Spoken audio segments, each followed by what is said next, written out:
one. What up, folks? Once again, it is indeed your boy Tim, the handsome liberal.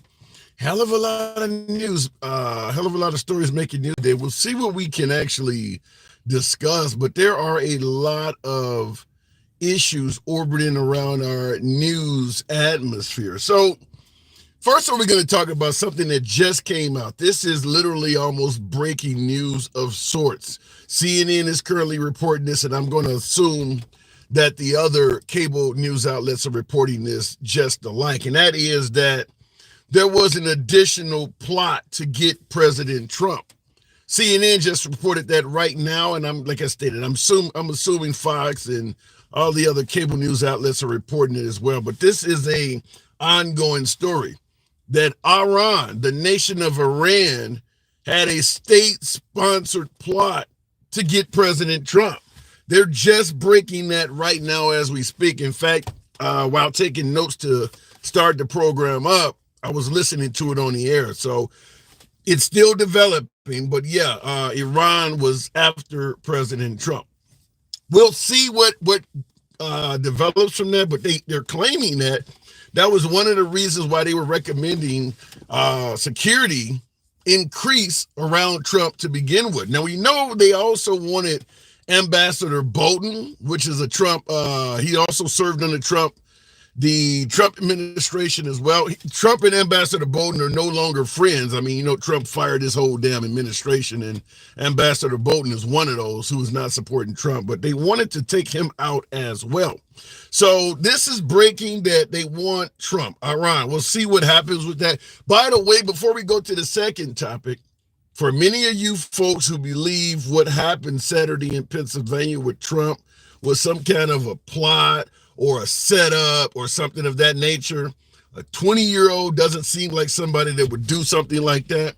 Well, what happens if a 20-year-old has lost his way and a nation like Iran is promising them a fairly nice life, Eric Snowden style or something like that? You do this, you can come over here.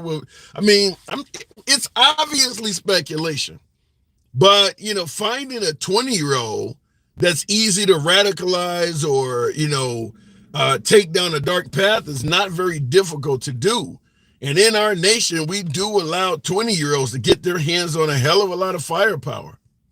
So I just want to point that out, that if you believe that something odd may have happened in the suggestion that maybe this is some kind of plot on what took place in Pennsylvania, where it could be state-sponsored, that add that to the list of what could have happened, while everybody is automatically assuming it was somehow connected to the Biden administration or some leftist organization.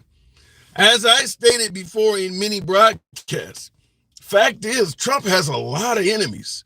It literally could be anybody. The first thought from most Americans, including myself, somebody who is associated with the Democratic Party or some left-leaning entity doesn't like this guy. But on second thought, when you really look at it, the guy has a lot of enemies. The guy, everybody, it could be somebody who is related or has a serious relationship where they really care about somebody who may get deported under him. It could literally be any damn thing. Now we're forcing children to read the Bible in school. It could be somebody in terms of religion. It could be anyone. So I just want to point that out. But in regards to the second topic, and I see somebody says Antifa, could be that. The man has more enemies than probably anybody else, any of us know. He has a lot of enemies. The second topic I want to ask is, I hate this one, but I am a man. And like most men, I like to occasionally indulge in a little bit of adult entertainment. Pornhub is starting to go down in various locations around this country, right-wing areas. Now, I was out in Nebraska, completely, definitely a red state. They passed legislation, I think it was Bill 1092. I don't have the bill in front of me. But it requires that every time you go on the site, to prove you are an adult, you got to upload some kind of personal information like your license, state ID, your mortgage bill, a check stub or something, like every single time you log in. Every damn time. So that site, Pornhub, decided we're not going to deal with this. There's obviously a huge privacy concern, forcing us to deal with all of this personal information from these folks, not to mention just the maintenance of it. Indeed, so they took the site down. And apparently, this has happened in a few states. So what I'm going to ask right off the bat, and I see somebody said a VPN. You damn right I'm thinking about a virtual private network, because I like a little bit of adult entertainment every now and then.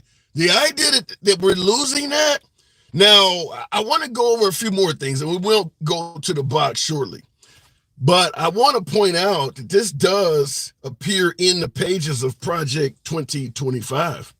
They are anti-porn. They have talked about going against it. So here is a few states already that are putting up hurdles to access it. Now, everybody's going to, the first response is going to be they're not banning it. It's just giving the power to the states. Well, they're giving the power to states to ban all kinds of shit. Here's another one. So what I want to ask in regards to all of this is the second topic. Do you feel like we are losing rights in America? We know what happened with abortion once the rights went to the state. Porn being banned. Now we're looking at this shit. We know children are being forced to read the Bible regardless of what their religion is, or stare at the 10 Commandments. Who gives a damn what religion they are? They now have to do it anyway. So it's kind of a question as to, are we losing religious freedoms in the name of being pro-Christian? And also the way we vote. I don't want you being able to mail in votes or do it on the internet. I want it all to be done by one day, regardless of how long you're in line. I want the whole voting process to be over with in 24 hours. I don't believe any other country does that, by the way. Tries to force the entire voting process to end in one single day. But I want to ask you folks, do you believe, and I see in the comments, somebody, I agree with you, Jamie B said you got to say corn. Yeah, I got a YouTube video that I was wondering why they ding that. Okay, so Corn Hub, thank you for the tip. But I will say, does it feel like we are losing rights? What say you? And side topic, a side topic is Senator Menendez of New Jersey has been found guilty on a host of felonies. He has vowed to not give up his Senate seat, which leads to an obvious question. Why the hell doesn't felonies take people out of politics? We know I got a hell of a lot of Trump supporters, my beloved MAGA, have their opinion on it. But it's crazy that any of us, if we get convicted and we have felonies on our records, we generally lose our jobs, have a hard time applying for new ones. But if you're in politics, you can press on with all sorts of serious felonies. Why is that? Does that need to be addressed? Does that need to be changed? What say you? So looking in the comments, America is in trouble when almighty Trump gets elected. Wow. Some might say we're in trouble now. Who said that? Kevin in the comments. Some might say we're already in trouble. Please, lady, help to get USA documents. I need marriage, beautiful black lady. Okay. Censorship is not needed. There are tools available to those who don't want to see Corn Hub. Okay. All right. Fair enough. I don't understand. Why the hell would they do this? There's a lot of men that could use this entertainment, so to speak, and women, by the way, and women. Going straight to the box. And by the way, when I pointed out that Corn Hub is no longer, I had folks in the comments saying good. There's a lot of folks who do believe that should be taken off and you shouldn't have access to it. Why? Get whacked a little. Good afternoon. Welcome to the program. Get whacked a little. That's one hell of a name. Certainly consider what we're talking about. Get whacked. Are you there? What did you say? You hear me? Yeah, loud and clear. Oh, okay. How you doing? I'm doing good. So what do you think? Do you feel like we're losing rights? Like saying like on counts of like higher ups like being able to keep their positions and stuff. No. I'm saying on things like We know what's happened with abortion. We're now talking about adult entertainment sites being taken down or being difficult to access. We're talking about the way we vote. They're limiting different ways you can vote and now forcing children to partake in Christianity, whether they're religious or not. I'm talking about all of that. I mean, I agree with some of the things like abortion. I don't think abortion should. I mean, if you're spreading your legs and you know what you're doing, I mean, it's all consequences. I mean, Pornhub and all that. Oh, well, Pornhub, sorry. All that kind of stuff. I think that's also good that that's not around. It's proven that it's bad for your mental health. It's not good for your brain. Well, wait a minute. If you're gonna say, okay, keep going. I'll let you finish.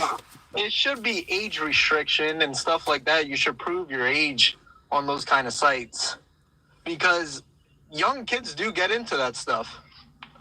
Yeah, but in regards to having to prove your age and young kids get into cigarettes, young kids get into alcohol, young kids get into firearms. I mean, where does it end? Young kids get into gambling, all of that stuff. You talk about it affects your mental health. If you believe in the Bible, I mean, I believe in the Bible, and pornography is a sin. Everybody has different opinions, but what about the people who don't believe in the Bible? What about the people who don't believe in the Bible? Should you force your biblical beliefs on them? That's tough shit. What do you mean? I mean, if that's gonna happen, I mean, I feel bad, but everybody should be close to God right now. So you believe the law should be based on biblical prophecies. Everybody in the country should be close to God. Yeah, I'm close with God. That ain't what I asked you. I didn't ask you nothing about yourself. I'm asking you, do you believe that we should pass laws that literally force everyone to address biblical prophecies and be closer to God? Yes and no. I mean, that's hard to answer. I mean, Why is that hard to answer? Because I think we're in a nation that we do need God in this time, and I think we do need God. Why not Allah? Why not Allah? Well, why not Allah? Yeah. I don't know. I mean, we're under this nation. We believe in God. I don't believe in some of that crap. I believe in what I believe in. I'm Catholic. So you believe in what you believe in, and you believe everybody else in the country should be forced to deal with what you believe in and live that way. I mean, I guess, yeah, sure. Yeah. If that's what they want to do, that's what they want to do.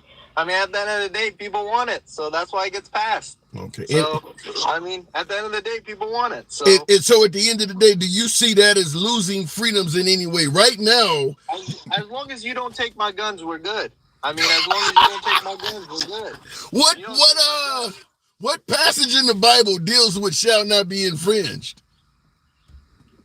I mean, I don't know, man. All I know is that Trump was saved because of the Lord, man. He would have died if it wasn't for God. So God said, wait, hold on. Did you see what time he got shot at? No. I was watching it live. I wasn't paying attention to the damn clock. 6 o'clock. You know what that refers to in the Bible? No. You don't? No. Oh, interesting. Okay. Okay, you're gonna tell me though? Yeah, something in there. Do you know what it refers to? Yeah, it's some passage. So you don't even, you're gonna hold me accountable for something that you being a Christian do not even know. Hey man, I'm not Christian, I'm Catholic. I mean, we believe in a little bit things different. I mean, I ain't gonna say Catholic Church is all that. Wait, you said I'm not, hold on, hang on. You said you're not Christian, you're Catholic. Are you suggesting that the Catholic religion is not based on Christianity? So Catholics and Christians, we pray to more like saints. Like there's more saints that we pray to in the Catholic Church. Wait. So the Catholic religion is not Christian based. I mean, most Catholics I talk to, they don't pray to saints. They're like, what the hell is that? They don't know who Saint Anthony is and all the saints. They don't do that. Okay, I've never heard of any of these things you're saying. All right, I gotta move it on. No, get whacked. Wait. Let me tell you something. Real quick. But at the end of the day, I'm voting for Trump, though. That's all that matters. I don't think that's a surprise to anyone listening. Have you seen what like other countries are doing, like England and stuff? The protesting, the stuff they're doing over there in other countries. Okay, what's your point? They're saying that we need Trump. It's for them too. You realize how many people in those countries don't like Trump as well? You're picking and choosing who in a country favors Trump. You could find somebody in every country that would say they like Trump, but you could find somebody in every country that says he's a piece of crap. They're picking and choosing to find out who they want. That's no big deal. Donald Trump had 34 counts of being a fucking baller. Let me tell you something. 34 counts of being a baller. Not 34 counts of being a straight boss. That's why. Okay. All right. 34 counts of a baller. Okay. You better vote for Trump, man. Or you're gonna pay the price, man. You ain't gonna like what's gonna happen. I'm already paying the price. I can't even bust a nut now. I gotta go. Appreciate it. Appreciate you coming through. Looking in the comments, they just went left, dummy. Well, yeah. Wow, that was different though. That was a bit different, but I'll tell you it is. My last caller certainly is indeed MAGA. He certainly is a Trump supporter. I don't agree with most of the things he said. A lot of you folks don't agree either, but I will tell you, the notion of forcing Christianity on the people, that is common. That is popular in a lot of MAGA circles. What is the phrase? Don't get it twisted. There's a hell of a lot of right-wingers that are totally in favor of forcing Christianity on the people, whether they like it or not. My last guess, it's hard to say he would not be in favor of that. Anyhow, looking in the comments, and I see John Brown says we don't want that. No, but think about it. We're hearing Christianity being forced on the people. Where's the outrage? It's all coming from the left. There's no outrage on the right for this stuff. So the idea that they don't want it doesn't measure up to what's actually happening. Judge just dropped all charges, says Tommy Brown. I'm assuming you're talking about on Trump in the Miami case against with Jack Smith. All right, and I see in the comments, Captain Deadpool says, how is it forced? Well, if you are forcing children to read the Bible as part of their curriculum in schools, that's forced. In other words, you can't pass the grade. You got to learn math. You got to learn reading and science. If you can't learn the lesson, you can't pass the lessons in the Bible, you don't get to go to the next grade. They passed a law in Oklahoma that the Bible is now part of the curriculum. Forced. You think they would be okay with that happening with the Quran? Forced. You're forcing kids to read the Bible, whether they want to or not. Forcing children not to read the Bible. Huh? 172 million plus Trumpers and counting. I don't think it's that high. I'll tell you right off the bat. That's over half the country. I don't believe. First of all, the voting population is not that damn high. What did Biden get? 80 some odd million votes in 2020, and Trump got like 74. It's only 150 million people. You're telling me that there's 172 million Trump supporters? No. I mean, that means that the support for Trump has more than doubled since 2020. I'm not seeing any poll that suggests that that's even close to being true. Miss Mo Betta, good afternoon. Good afternoon, Tim. Hey, so you heard my last guest. That boy's a mess. But that's common though. Folks want Christianity. You know what it is? This is what divided people so much, because they pick apart what parts of Christianity that they want to put forth. Yeah. You understand what I'm saying? So it's like, oh, well, this said this, but they'll read one passage and won't continue on to reading what it says after that. So they'll be like, oh, yeah, slavery is in the Bible. But yes, what did it say about the masters of these slaves? You wasn't supposed to treat your slaves as if they were inhumane or as if they were animals. Or if you're violating, you're supposed to treat that slave as if that was your child. Well, the very notion that it's a slave to me is inhumane. I mean, that person doesn't have freedom.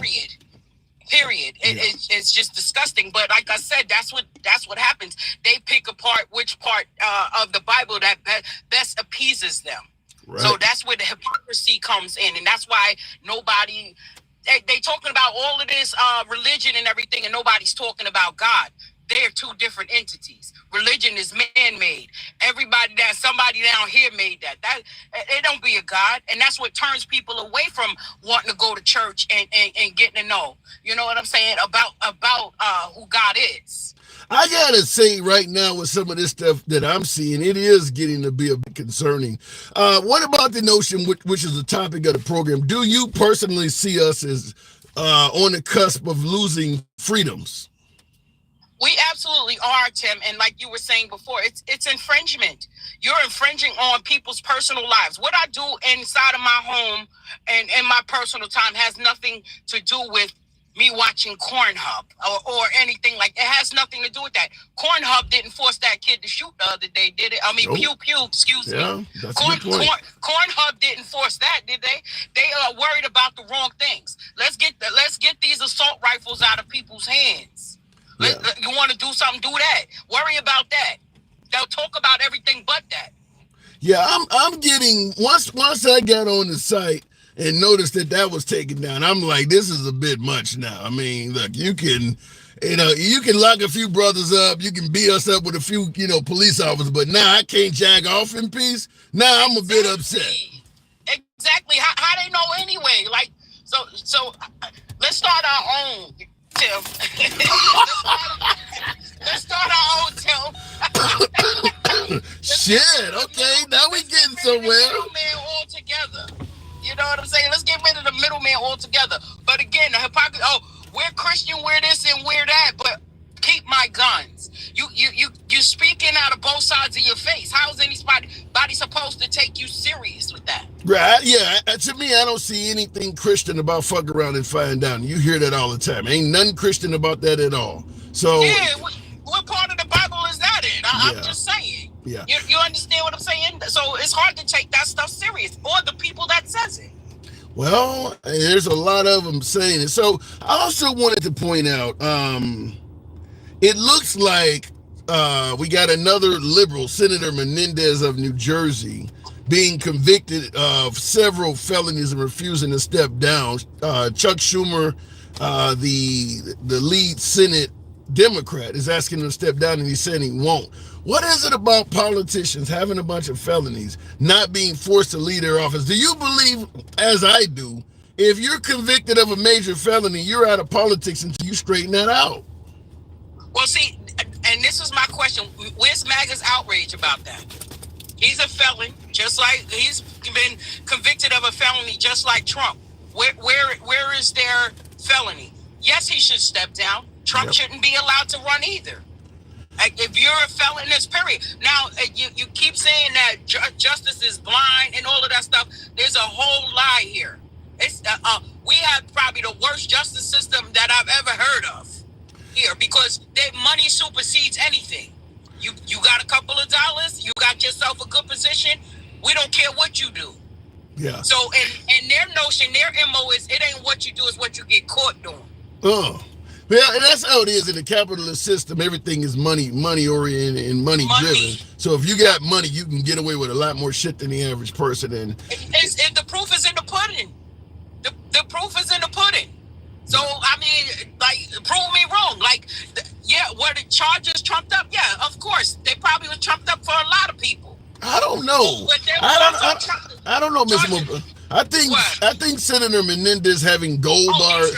Yeah, I think he's hella guilty. Yeah, he's guilty. But at the same time, got caught with his hand in the cookie jar. Yeah, but at the same time, Yeah, but at the same time, I tend to believe that Trump is not innocent of every charge he received either. Well, he's not.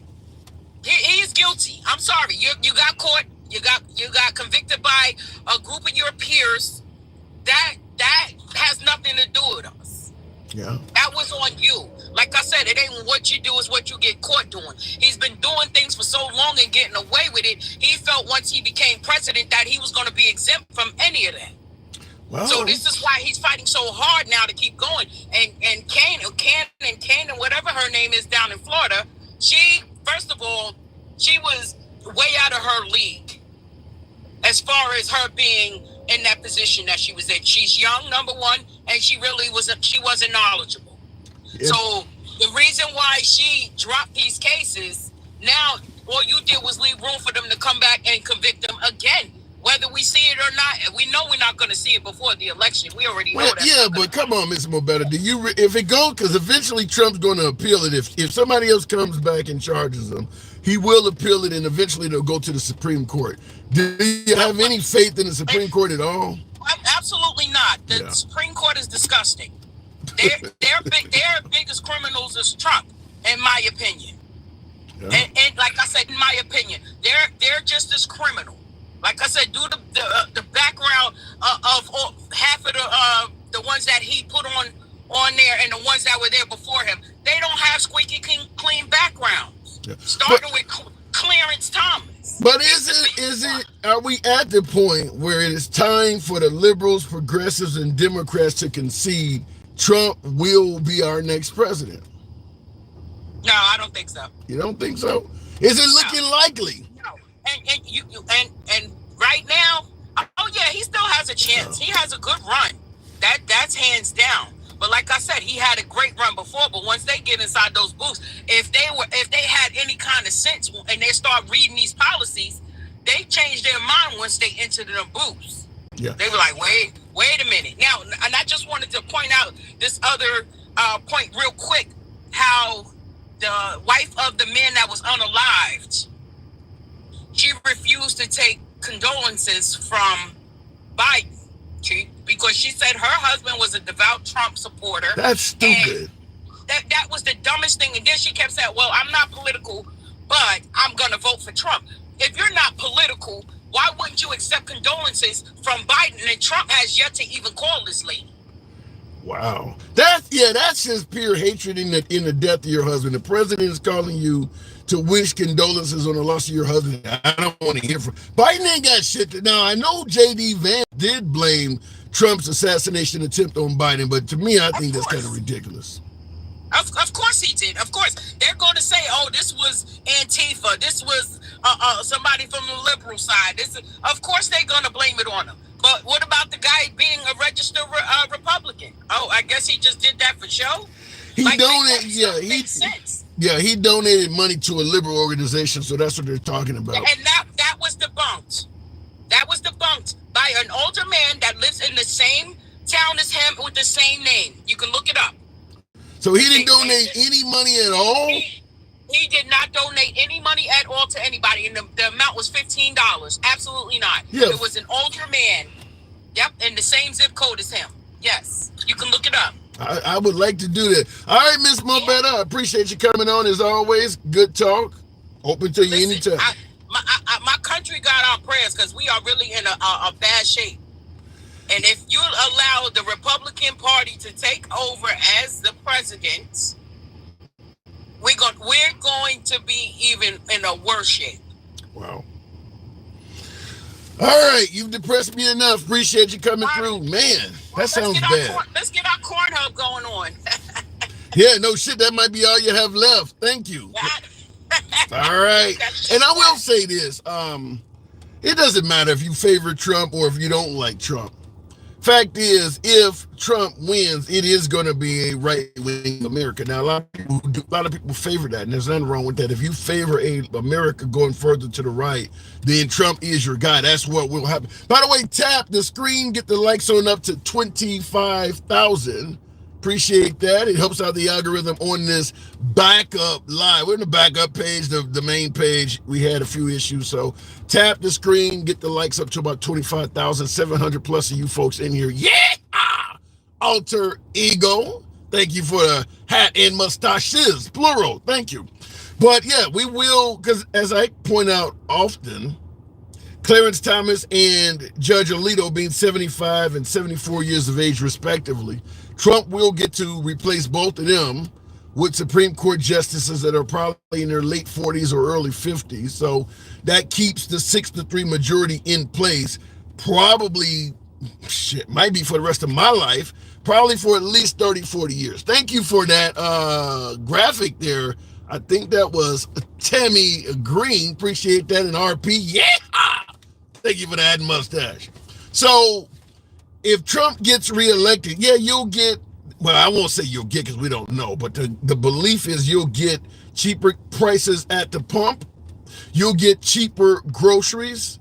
You'll get lower inflation. I'm not certain that's going to happen, but this is the promise of what you'll get if we get rid of Biden and get Trump back in office. However, a lot of folks the first time mentioned snowflakes and voting based on your feelings, and you should ignore all of that and pay attention to Trump because of his policies. Get your feelings out of politics.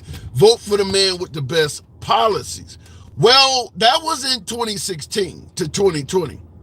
In 2024, it is now Trump's policies that are causing folks to be concerned, such as the abortion laws, Christianity schools I'm bringing up, giving police immunity. I haven't mentioned that today, but that's a sticking point for me. Offering to give police immunity from prosecution. These are policies. Nothing to do with tweets or insults or name calling. These are now policies. So I would ask you folks, if you could get $2 gas and affordable groceries back, would you be willing to do that if it also included the abortion bans you're seeing in various states in the South? Would you be okay with getting $2 gas if it meant giving police immunity from prosecution or forcing your children to read the Bible whether they want to or not? Because those are now policies. We're not talking about mean tweets anymore. We're talking about policies. These are things that are being promised. Looking in the comments, somebody said you are a liar, but they didn't add what the hell they were talking about. I don't want to ever see that orange carrot. Oh my God, Insidious. He has no clue how to anything. I don't quite get that one. But Tim is reaching again, says not a code of personality. I would invite you to stay where I'm reaching at. A lot of folks believe if we re-elect Trump, we're going to get a good economy, affordable groceries, and $2 at the pump. Trump is promising to give police immunity. Where's the reaching part? Would you be willing to get $2 gas and affordable groceries if it meant giving police immunity from prosecution? Or if it meant your child had to read the Bible whether they wanted to or not? These are all real policies. Let me know where the reaching part is at. Because the stuff that I'm suggesting is already starting to take place. So let me know. I'd be curious to know where is the reaching part. Going back to the box, every time you open your mouth, and not a quote, that answer shows you don't have an answer. If that's all you can say is where you're reaching every time you open your mouth. I give you plenty of time to state something accurately so I can either address it or concede your point. And that's all you come back with? That's the best you can do? Shows you don't have anything. Going to the box. We'll keep it moving with Andy. Good afternoon, Andy. Welcome to the program. Hey, real quick, hang on a second, Andy. Top vid, you said show us that policy. Trump promising to get a police immunity is on video. I've shown it on my night shows. It's on video. The Bible being forced down children's throat in Oklahoma, it doesn't take much to, everything I'm stating is very easily researched. What else do you need to know? Andy, good afternoon. Hello. Hey, so what say you? Do you feel like we're losing rights? Oh, yeah. In what way? It's only going to get worse. Yeah. Wow. And you do... Does J.D. Vance look like he's one to be doling out rights? I mean, come on. He's the Heritage Foundation poster boy. Well, but Trump is saying he has nothing to do with Project 2025. Yeah, and the Heritage Foundation gushed all over J.D. Vance last night after he was picked. Yeah. Well, so, I mean, Trump says lots of things. Don't mean they're all true. so how do you feel? Because in regards to the potential of Biden getting out and things being more affordable, do you think Trump could give us a better economy though? No. You don't see that? No. Do you see any benefits if Trump is reelected? No. None at all. No. Wow. Matter of fact, I see more negatives than I can count. And let me ask you this. Vance wants to make that abortion ban national, no matter what Trump says, and he believes in no exceptions except the life of the mother. No, no familial, no grape, no none of that. Yeah. And that's J.D. Vance is pretty tough on abortion as well. Did you hear what I was talking about? The Foundation likes him because he's young, and Trumpism is their thing now. That's what they're talking about. So they needed somebody to be a face for Trumpism that's young and healthy, because Trump's not that far behind Biden, and they hear the people saying, "Oh, we want somebody younger," so they're going to hit Vance in now. That's why he was picked above everybody else. Let me ask you something, because I mentioned forcing children to read the Bible, and I had a viewer on YouTube says, how is that Trump's fault that right-wing states are doing that? He picked that Supreme Court, and he knew what they were. Yep. Because at the Heritage Foundation keynote speech I found, he thanks them for helping select the judges and helping put them in. And he also thanked them for the tax plan they helped him write. Yeah. But, he don't have anything to do with Project 2025. Yeah, okay. Well, what about because folks are suggesting, that Trump is not trying to take any rights or anything away, and the liberals are just trying to fearmonger. Tell that to the numbers that say the United States in total has the highest infant mortality rate and mortality rate in the developed nations, and in the South it's higher than anywhere else. And Louisiana has the highest. Wow. With like nine passing away per every 1,000 births. Like it's normally it's like 3 most states, most countries. There it's 9.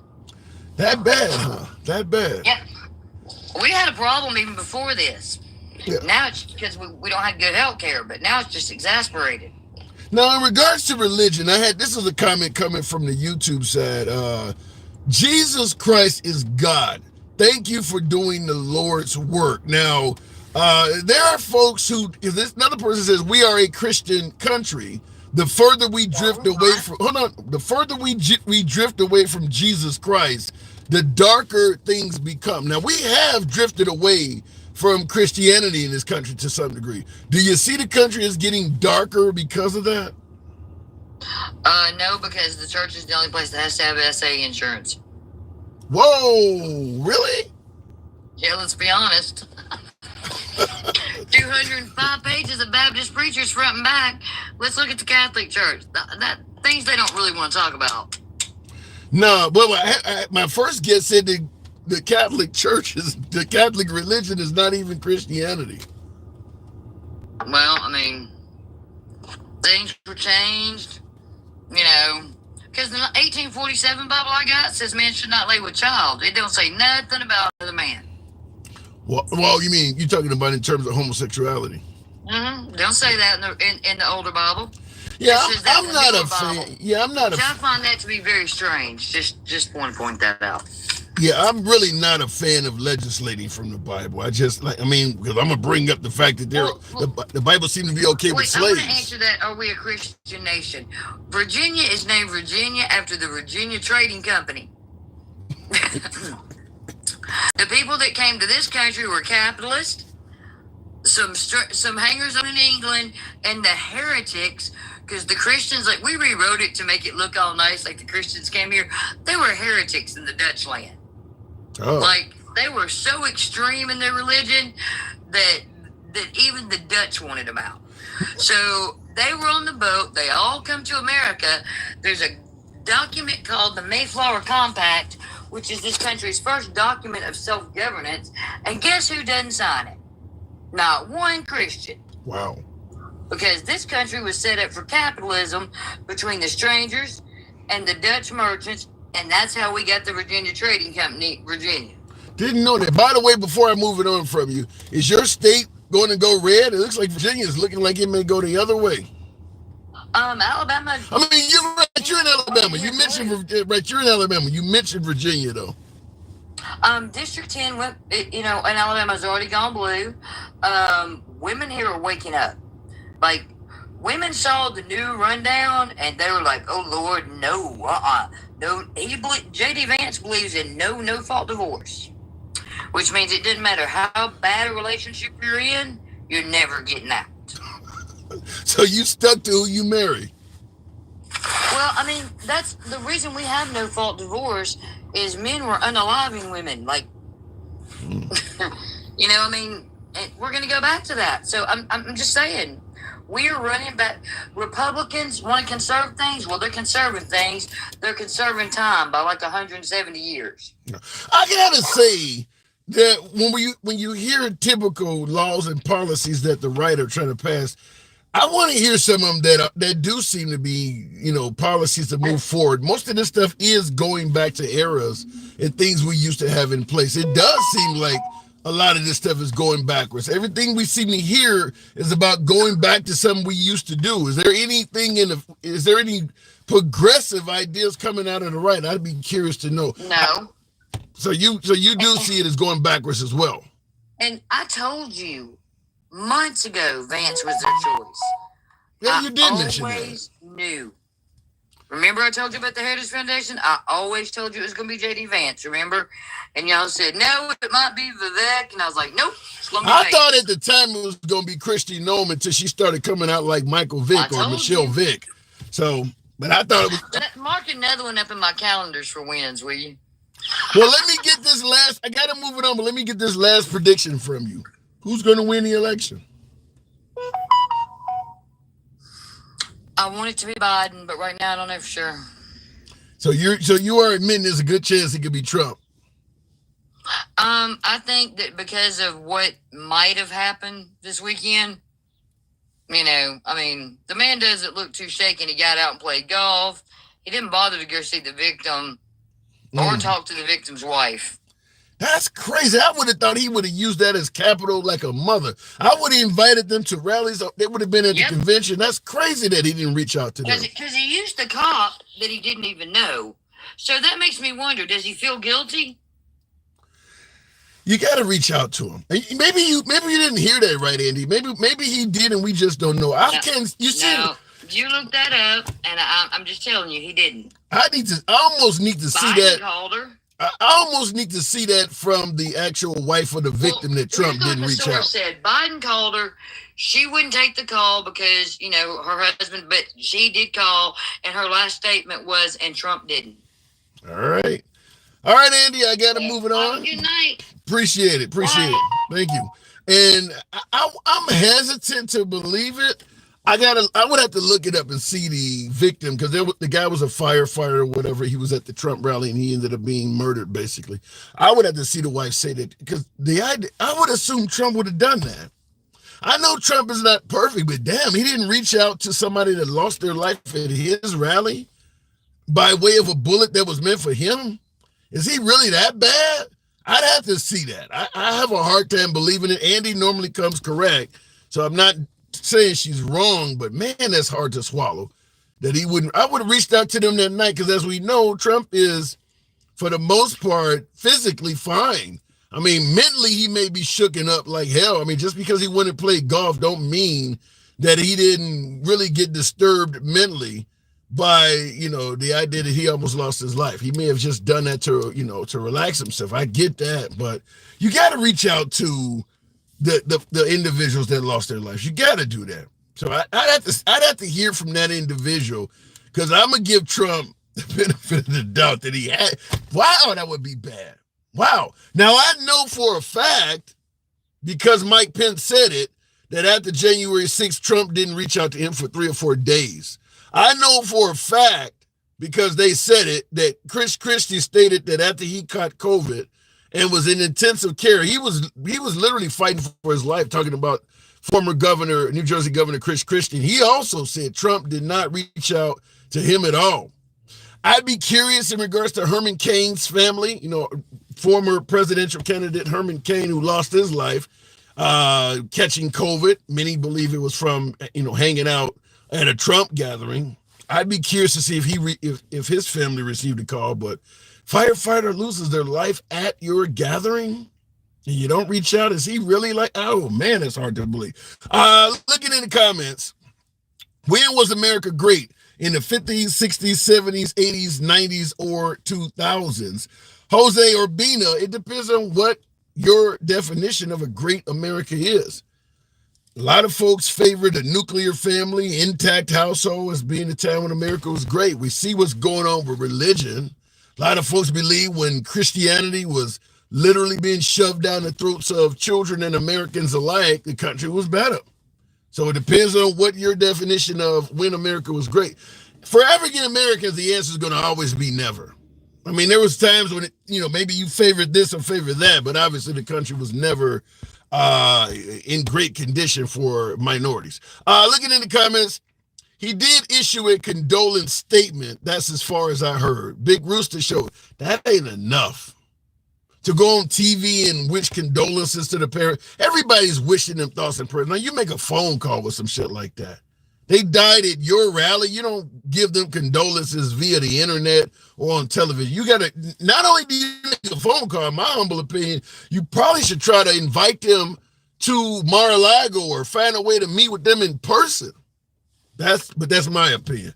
When both parents didn't have to have 3 jobs each to survive. I like that, not a code. I do like that. Going back to the box, tap the screen, get the likes up to about 40,000. We're asking a question, why does it feel like we're losing rights? Now, I mentioned to start the program off, being a man, I like a little bit of adult entertainment occasionally. I logged into Cornhub, can't say the word online, but I logged into Cornhub in the state of Nebraska. And on the site, there is someone narrating why you can't access this site anymore, citing a very strict Republican law in that state. Turns out they're not the only state that has passed these sorts of laws. So it's getting to the point now in some conservative areas where you're having a difficult time getting access to adult content. Now, this is in Project 2025, by the way. This is part of that, criminalizing and reducing access to corn. So we'll see what happens, but does it feel like, which is the question, does it feel like we are starting to lose some rights? I want to ask you folks that. Going back to the box, Shang DZ, good afternoon and welcome to the program, Shang. Texas, what does that say? It's Texas, no tube galore, no more perking off. Is it happening in Texas as well? Shang, good afternoon. Good afternoon, sir. Hey, good afternoon. So do you feel that way at all, that we're potentially losing rights? I do, but those rights that you're talking about, that's not important for porn sites, my personal opinion. Is it important to own an AR-15 with a 100-round drum? Is that actually important? Or bump stock? I would say that's by choice. Right. I happen to own weapons like that. Okay, so jacking off is by choice too, right? Say that again, I'm sorry. Masturbating, that's by choice too. Am I correct? You're correct, sir. You're correct. So what's the difference? By choice to certain people. You know what I'm saying? Well, the same with gun ownership, by choice to certain people. That's correct, but to each his own. It's not going to be important to some. Some it's going to be important to. So, it depends on the individual, of course. Right. So how do you feel about right-wing conservative areas limiting access to this? You think it's a good thing? I think it's a bad thing. Okay. I don't have really a strong, I don't have a lot of information on that. Okay. Can I ask you a question? Sure. It's off the topic that you got, but Vance, let's go on to Vance, the running mate. Yeah. I actually think he's an intelligent guy, I understand, from Yale, graduate from Yale. His wife's a minority. I personally think intelligent people, they have low tolerance for stupidity. And I think once he gets in position, if Trump gets elected, I think he will stand up and have a spine, unlike Pence. I don't know. The man is on audio calling Trump, Adolf damn near, and now he's on the Trump, train. So I don't know about that. I think Trump is really good in preventing people who are going to have a dissenting attitude towards him from being around him. I think if he started acting like that, he would run into all kinds of problems, not only from Trump, but from MAGA. You seen how they showed up on January 6th for his last vice president. So if JD Vance decides to turn against, if he decides to turn against Trump, it ain't gonna be good for JD. That's true. That's true. But I'm just thinking that choice that he made is better than any of the other people that he had options to choose. You know what I'm saying? Really? You think he's better than Nikki Haley or any of the other ones? Yeah. Yes, I think she's wishy-washy. But Vance is wishy-washy. All of them are wishy-washy. All of them are like that. Well, but nobody's voting. At least on the MAGA side, on my beloved MAGA, they're not voting for any. They're voting for Trump. They don't give a damn who the running mate is. If he could have picked any of them folks, they may have said, "Yeah, that ain't the best choice I would have picked." But at the end of the day, they are voting for Trump. And the opposite is true. We're voting for an administration. I'm going with Biden, and I know his health is not the best, but I'm going with the administration. That's what I look at, the big picture. Yeah. So you're not voting for Biden. You're voting for a Democratic administration. Exactly. Yeah. I think you represent the overwhelming majority of folks who are going to vote left this time. They're not voting for Biden. They're voting for, well, some would say democracy or saving the republic, but they are not voting for Biden. They're voting for to prevent us from becoming a far-right America, or to prevent Project 2025 or some of these other wild ideas. That's true, and also being the laughing stock of the world. That's what we're trying to avoid, basically. I don't know. You think Trump would make us the laughing stock of the world? Absolutely, because if you look at his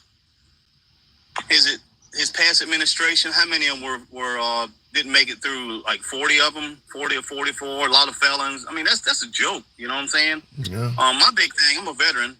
I have sons that are in the military, and when they screen them, they could not have a felony, but you can have a commander-in-chief as a felon? Yeah, that's crazy. I don't know why.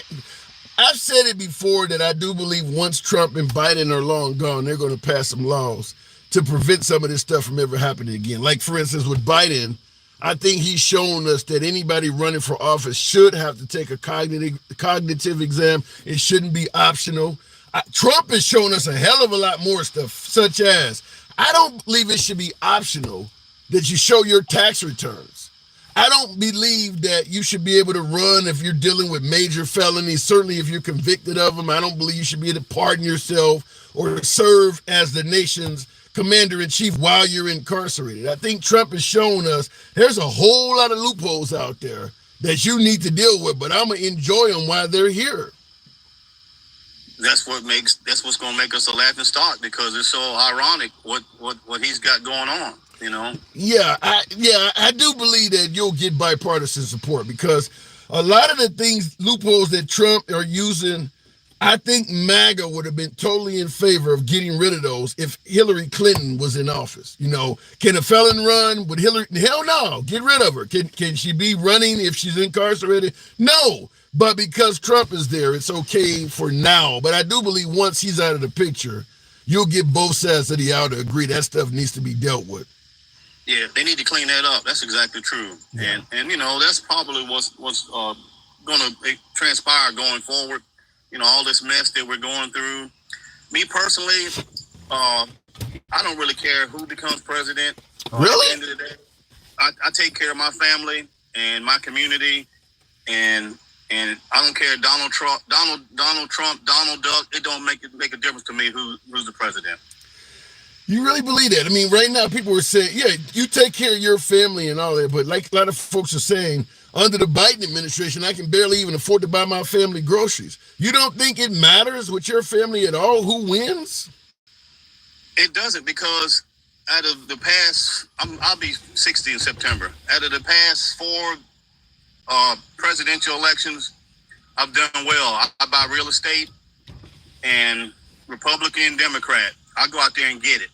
And these people that are complaining about penny pinching and all that stuff, just go out there and get your extra hustle on the side. Quit being lazy. I don't know if it's that simple, Shane. Now, what state are you in?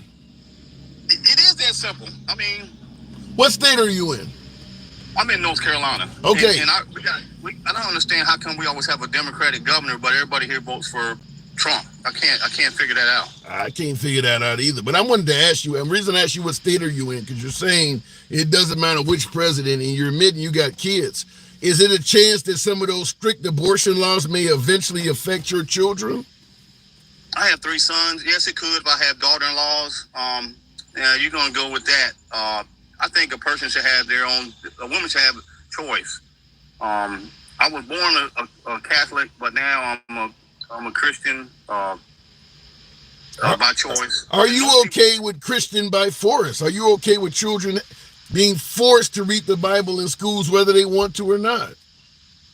Well, that opens up a Pandora's box, because I think you talked earlier about what about the Quran? You know, they got other nationalities here and other religions here, so that's confusing. I don't think they should do that. Yeah. Well, this is when we talk about are you losing rights or not. This is some of the stuff that's coming through, because because the right was talking about I don't want LGBT issues shoved down my children's throat, or DEI or CRT. But once it became Christianity and the Bible, they suddenly went kind of silent on it. I agree with you on that. And then my personal opinion, and some people might be upset with me, but I think this patriot Christian thing going on, they're a bunch of hypocrites. How so? You know? Yes. How so? What are they doing that's hypocritical? What they're doing is hypocritical. Let me give you an example. They following Trump for one, because he claims to be a Christian. I mean, they're following Trump because they think Biden sucks. They think Biden's destroying the country. Well, how is he destroying the country? I can't get that. I don't get that. Well, some of the things I just named. They can't afford groceries. They're blaming them for gas prices. Wars are breaking out. Hold on, hang on. Okay, I'm listening. I'm sorry. They're sending money to countries that they're believing we shouldn't even be involved in, like the Ukraine and the Israeli-Gaza conflict. That's why they believe he's destroying the country. Now, I may disagree. You may disagree, but that's how they feel. I understand. I can see their opinion on that, but we've been doing that since the beginning of time with NATO. I was over in the Cold War. I was a combat medic. I was over there at the late 80s, 88. Before the wall came down, I was over there defending the border. Yeah. Appreciate your service, by the way. But I get that we've always done it, but Trump promised that the status quo will no longer be so, and that is what drew a lot of folks to like him, is that he finally stated, we're not going to continue doing what we've done. We're going to get rid of the waste, we're going to drain the swamp, and that really got him a lot of supporters. It did, but I'm going to go back to what you want me to give you an example of the Christian patriots. I think a good example, I don't know, it might not be to some of your guests listening in, but the immigrant situation that Trump, about the border, he's like saying it's invasion, all that stuff. But then you go down to Mar-a-Lago, who's working for him? You know, who's working for him? I get it. I can't argue with that. All right, I got to move it on, Shane Deasy.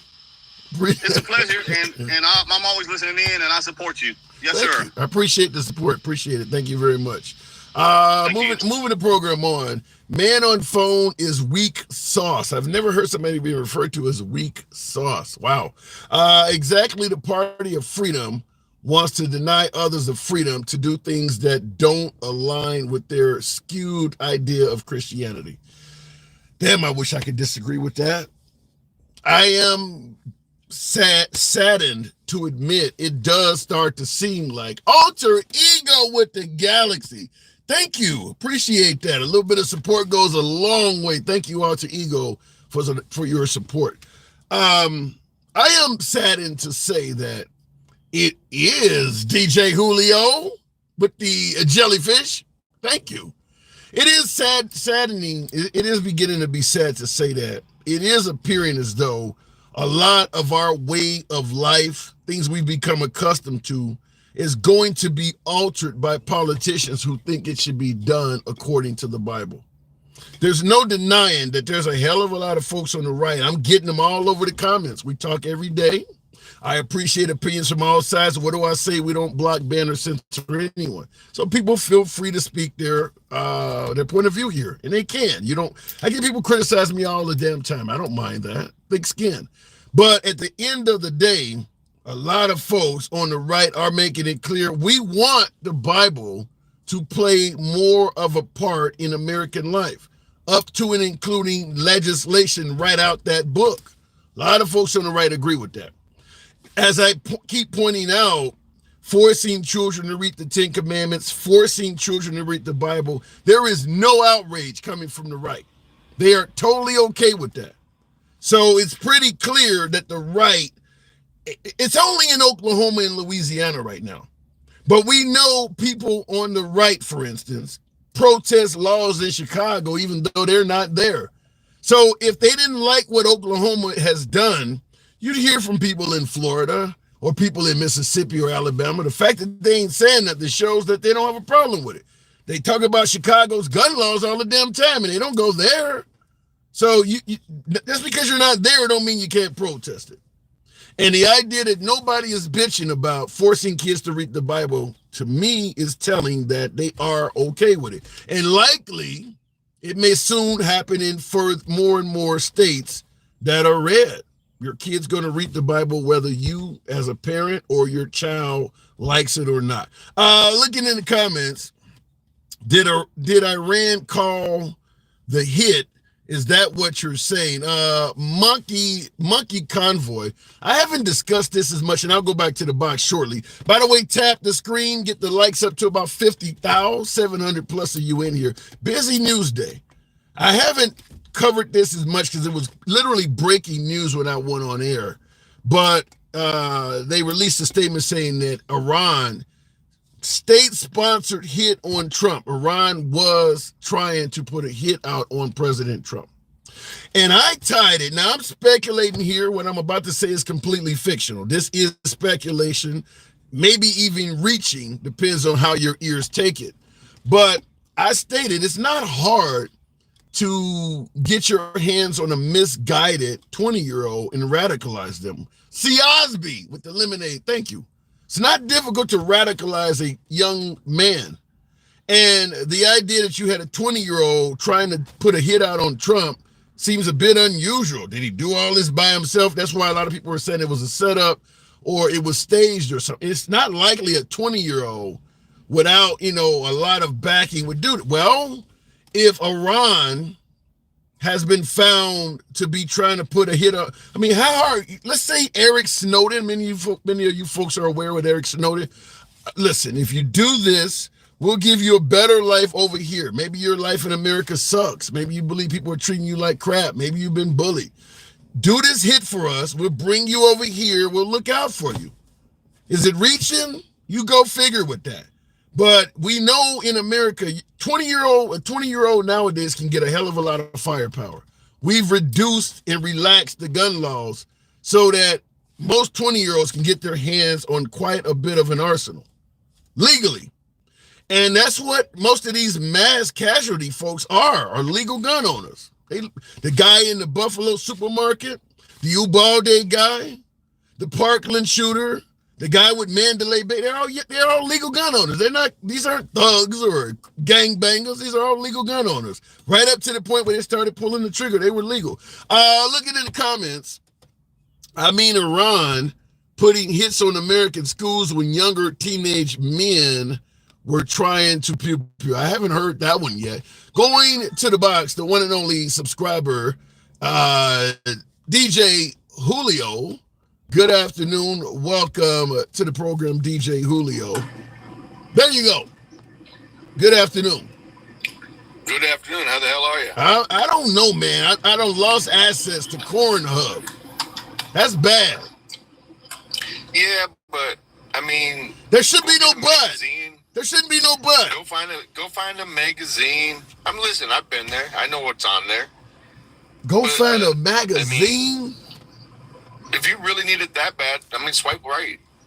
Hit Tinder up, man. Am I losing rights? But am I losing rights? No, I don't think you're losing rights. So what I used to be able to do it yesterday, I can't do it today. That's not a loss of a right? Right. Well, but when the internet came out, you were able to have the dark web and the light web, and now if they dig into you and you're found to be in the dark web, you're going to have some problems. Sorry, I forgot I was on camera. So let me make it clear. So you're okay with the loss of Corn Hub? I wouldn't say I favor it, but I'm okay with it. I wouldn't care. I got a wonderful woman at home.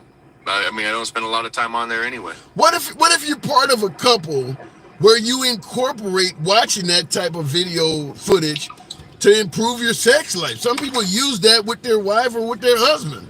Yeah, no, I get that. We've done that, but what we do is we don't www.it. We go to this place called Dick and Jane's, and wait, what is the name of that place? It's called Dick and Jane's. We have one in Sturgis and one in Rapid. Oh, it's an actual shop. Okay, so, yeah. But you said we don't go www. What about the people that want to go www? Are they losing rights? Well, to be honest, if you're going www, you're going to be setting yourself up, for hackers to get into your shit, bugs and. So what is the government trying to viruses come from that shit? So what is the government trying to protect us from being hacked? No, I think what the government's trying to protect us from is accidentally finding ourselves watching porn with people that shouldn't be performing the act. Younger people. That could happen even with videos or Dick and Jane or whatever you're talking. That happens everywhere. 100%. But you if you slow it down, make them go to the stores, because then the stores are going to be reputable. If they're going to be reputable, they're going to be. If not, then they're going to get shut down, Tim. I think it's just another thing for us to bitch about, and we're going to. That's a loss of a right. You're taking a free. Wait, hold on, Julio. It's a freedom we used to have. We've lost. You don't think we should bitch about that? It's a loss of a website. We've lost more websites than Pornhub. That's all you see. It is. You realize how many millions of people? No, say Cornhub. You realize how many people go on Cornhub and use that? I imagine millions. I imagine millions of soon-to-be weirdos go there. But you're okay with restricting access online to people who use it responsibly. It's not the only website that we're not allowed to go on in the world. That ain't got nothing to do with what we're talking about now. Well, but it kind of does, because it's a website. It's internet activity. It does protect the kids, and I heard somebody say this earlier. So it does protect the kids that log in, and dad forgot to frickin' log out, and they get on the computer, and all of a sudden they see things they shouldn't. Or in my case, I'm on my computer, I'm doing music, decide I want to go to Cornhub. I go to Cornhub, forget to log out because, oh shit, my daughter just showed up and she's got her grandkid with her. How about the notion that now my grandkid gets on my computer and I forgot to log out, and all of a sudden she sees, whatever vice I'm into. So you want big government to step in because you're a bad parent that doesn't know how to turn your computer off? I don't think that they should. I'm just not affected by it. And the people that are, you don't care about them. Well, man, I don't care what you do in the bedroom. You're in your house. That's not my problem. It's not my issue. It's not. It had nothing to do with me what you do in the privacy of your home. Well, if it had nothing to do with it, then you wouldn't ban this site. How do you respond to folks who would say that not only have they taken this site away, but because this happened, we fear they're going to start taking other stuff away? What would you have fear of them taking away? Well, we know drag queen shows have already been banned. I mean, we talked all the time about Trump is promising to give police immunity. I mean, the avenue to take things away is all over, is literally written right in their face. Some of those things happen, and some of those things shouldn't be messed with so much. And I'm going to be very careful how I say this. When we are raising our younger generations, if you have a son, Tim, you're going to raise that son to be a man. If you have a daughter, Tim, you're going to raise that little girl to be a strong, independent woman. Okay. If I have shit playing and free across the country where it shows boys being girls and celebrating it, and girls being boys and celebrating it, how hard is that for me to raise that child? And I'm not saying I have that problem. I'm just putting it in perspective. It's like you said, it's fictional. It's a thought process. It's perspective. Here's what I don't understand. We believe that if a young child looks at LGBT activity, it could harm the upbringing of the child or harm them mentally. But if a child, it's okay. What? It makes them think that it's okay. Right. That men, it's okay for men to be women. Okay, hear me out. So you believe that if a child sees LGBT issues, it makes them think that it's okay maybe to change their gender or whatever. But we're totally okay letting children see people get murdered, Call of Duty, think some of the police programs on television. Children see people get shot and killed all the damn time, and nobody on the right steps up and says, that may harm a child. It'll harm them if they see somebody doing something that's gay, but seeing somebody get murdered, that's okay. They can, if you see somebody, taking an AR-15 at a range and blow up a refrigerator full of thermite or something it's okay for them to watch all this dangerous shit, but watching a dude flip from a woman to a man, that's harmful. Make that make sense. We'll just go from the Second Amendment aspect of it. Okay. And the freedom that comes with, and the safety that comes with when you're watching people, like when you talk about thermite or tannerite or any of those exciting targets. You're teaching people how to be responsible. You just told your hand exciting targets.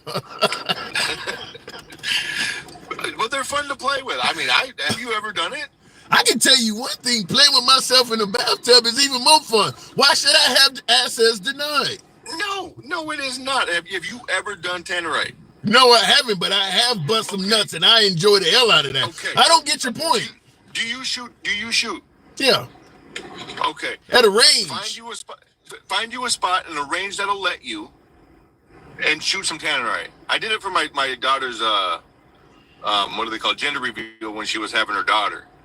It was 150 yards, a nice 270. It was a beautiful day outside, and man, the ground shook. I mean, you could feel the compression in your chest, and we weren't 150. We were probably about 100 yards away, probably. So you believe letting children shoot things that go boom is not harmful to them, but seeing corn or seeing two gay people all of that's harmful, but blowing up things which could lead to loss of life, that's totally okay.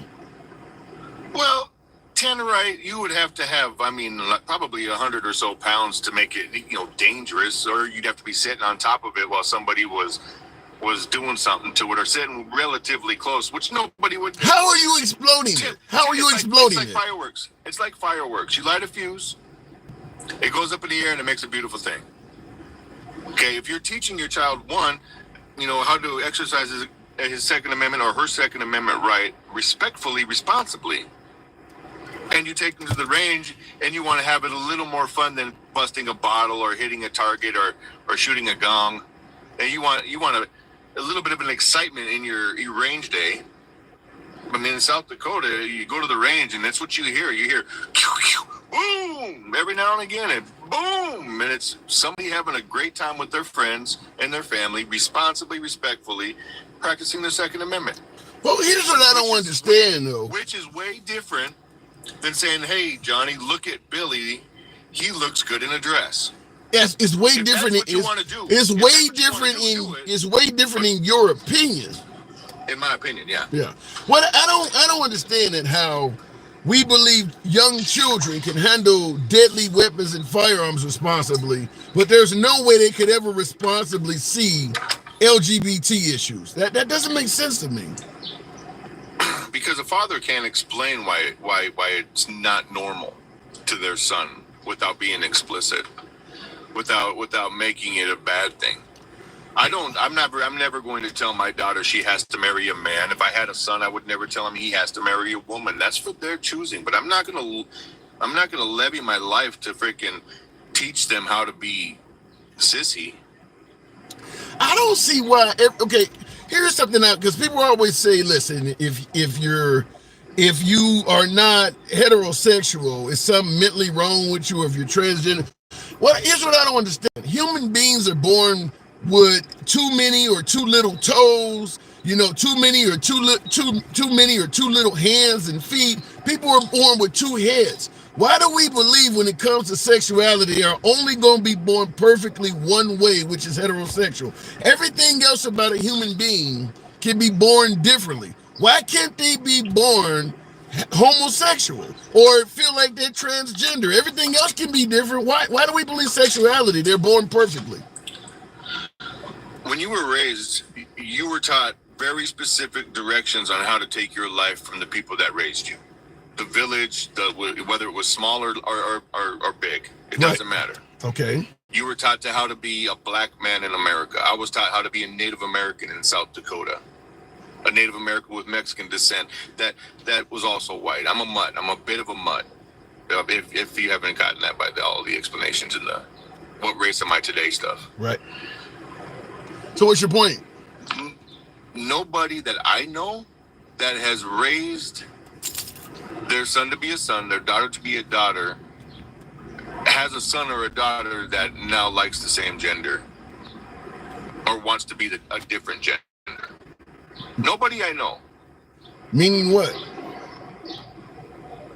Those people have taught their children how to be a boy, how to be a girl, grow up to be a man, grow up to be a woman, and that's exactly what happened. You really think that's how it works? If you can be born gay, then you believe you have to be taught to be heterosexual?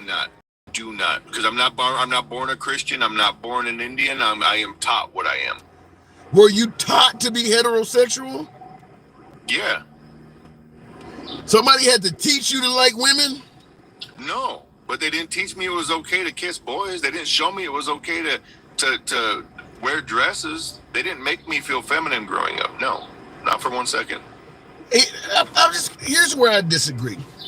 It doesn't matter if you had taught me it was okay to like another dude or not. I knew from a very young age I liked titties, period. I liked boobs. It doesn't matter how much gay people I saw around me. I wasn't going to change my love for titties. So I don't think you have to be taught whether you're heterosexual or homo. I think it's already in you. You know that already from the. I knew I liked women with big boobs. As young as I can remember going back, 4 years old, 5 years old, I already liked cleavage at that age. Nobody was teaching me that you should favor cleavage or date a woman at all. I knew back then them damn things look really good. So I don't think putting gay people around me would have had any effect at all. Yeah. So you don't get taught who to like. It's in you. Well, that's okay. That's your opinion. I would feel. I don't necessarily agree with it. I don't have a problem with. I have several people that I know that are of that persuasion that they identify as a different pronoun. I don't care because they were.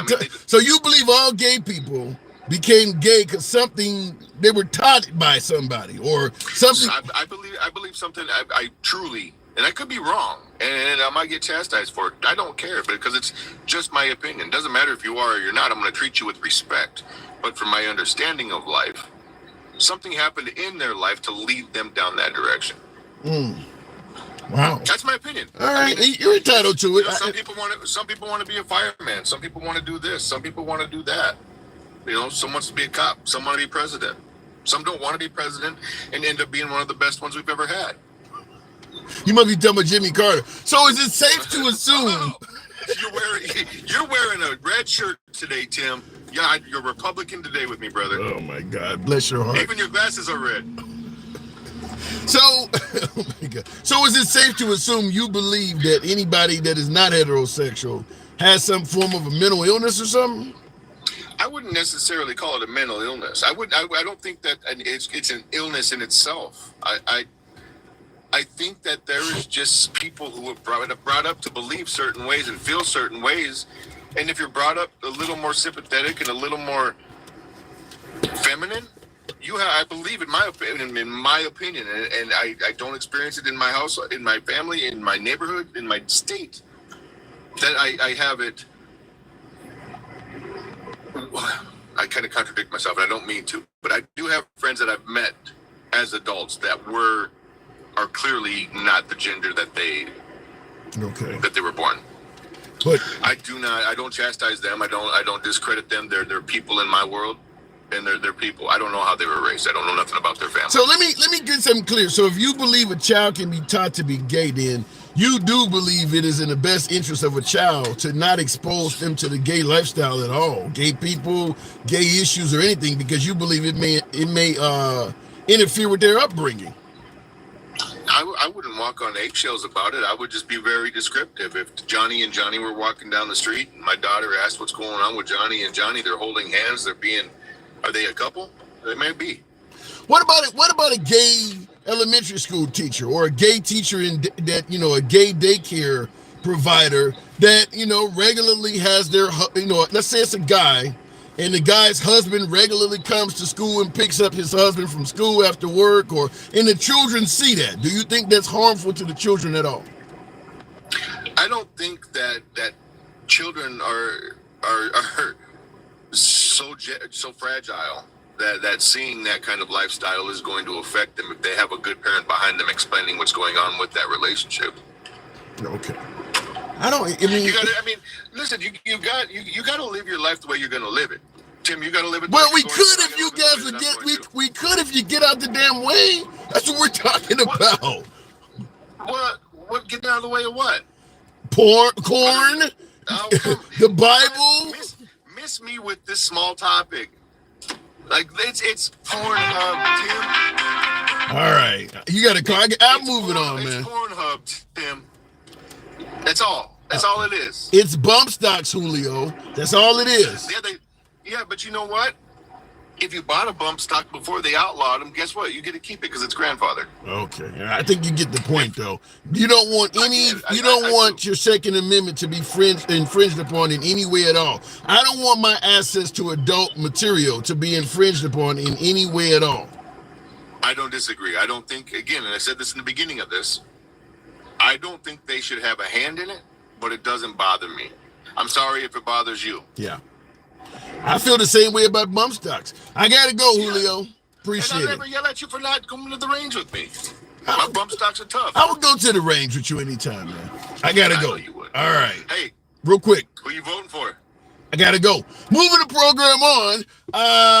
No, this world is no one in this world is closest to heaven for those living their life against God's word. The closest to hell for those doing Christ's teachings. I don't know where you're trying to go with that.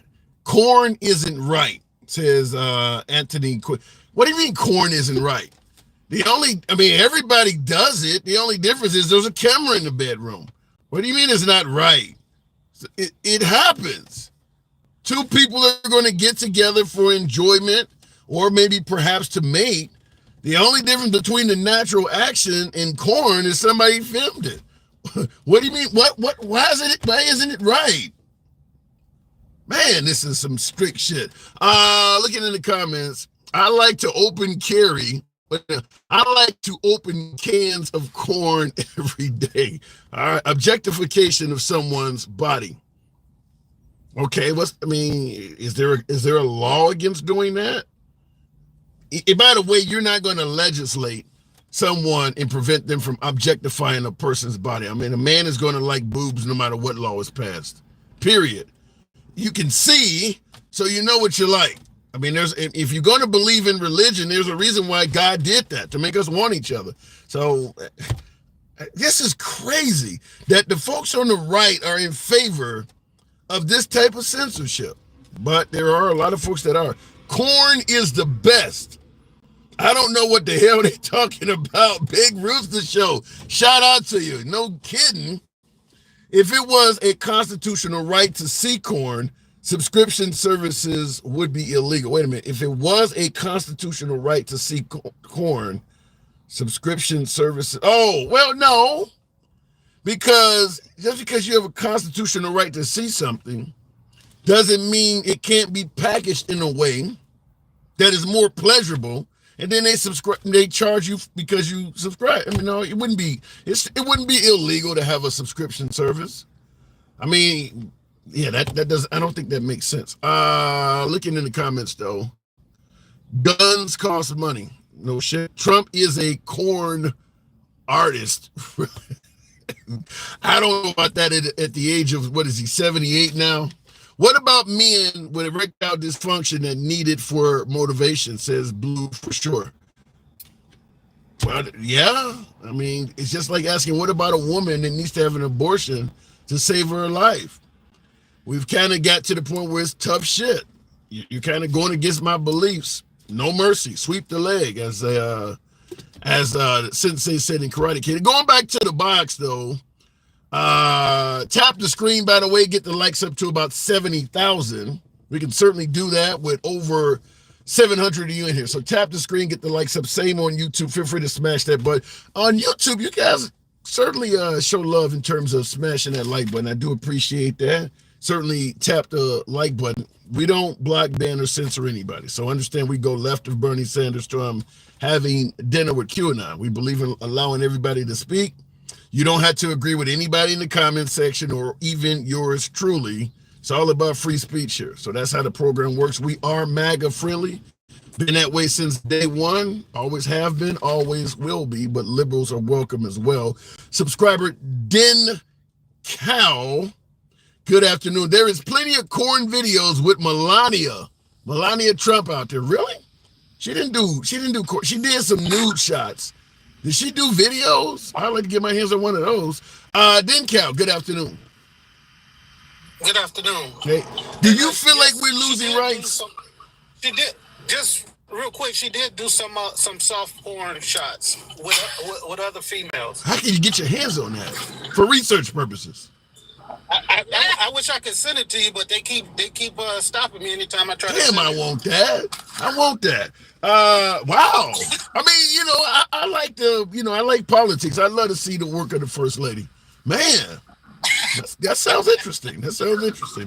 Any ideas? Any names? Give me a hint of something I might be to look up. I got a little internet time on my hand. I don't know. I'll look at it when All right, please do. All right, so what do you think? You think we're losing rights? Of course we are. That's the whole point of this far right movement. Is to get us back to where to where they wanted everything. Where they want everything. They have the nerve to talk about we need to get back to the church. When the church was the whole reason why we broke away from England. Yeah. We broke away from them because we didn't want them imposing stuff that was brought down by the church. So how do you respond to folks? How do you respond to folks who suggest that America has become darker since we strayed away from religion, and it's what the children need to get them back on a path to righteousness?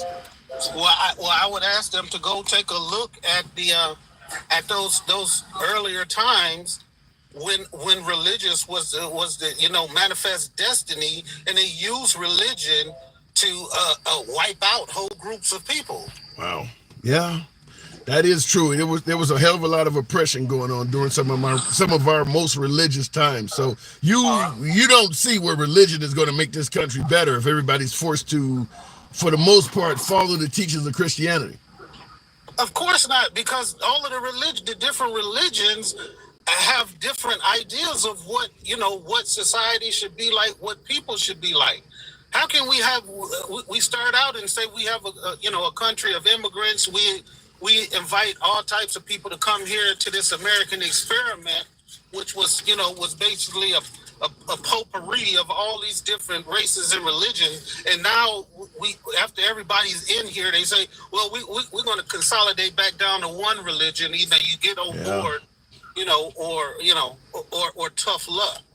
So do you see because right now they're forcing children to read the Bible and look at the Ten Commandments, but do you see maybe in the future, maybe folks on the right starting to place any limitations on other religions? Well, I mean, you got J.D. Vance that was just put in as the vice president. You had the last one that was in there was Pence, even though he grabbed the conscience at the very end of his tenure. But you got J.D. Vance that's going to look. He's the poster boy for Project 2025, like Heritage Foundation. I mean, we can ask these questions, but I mean, they kind of answer themselves. Yeah. Well, Trump is still saying though he has nothing to do with Project 2025. You can run the speech of him at the Heritage Foundation saying that they were going to be the foundation of what his term was going to be like, and how he endorsed everything they said. So let me ask you this: then, if you do agree that you're tying Trump to Project 2025 and stuff like that, what do you think a second Trump term in America would be like? Who's that in the background? That's my wife. Also, I heard that "hoo chow." That hit hard. That hits hard when somebody said "hoo chow." I heard that. Yeah, we already kind of know. He's laid it out to us. To ask what it would be like. We're getting already parts of Project 2025 is getting laid out as we speak right now. Parts of it have already been implemented. The Supreme Court has ruled on some of those things. So, I mean, saying what it would be like is, I don't know. I guess if we let the Republicans have the presidency and they take the Senate, I guess we can all say game over. It could be interesting. A lot of folks are going to suggest, though, that if Trump gets back in there, you're getting affordable gas, affordable groceries. You're gonna not have all these wars breaking out. Some folks are saying it would be a good time. What do those things mean to people if our society is sectioned off into different people? And they say, well, these people are, right in what they do, and those people are wrong in what they do. What does it matter if I got all the gas I can buy, but I can't go anywhere? Damn. Oh.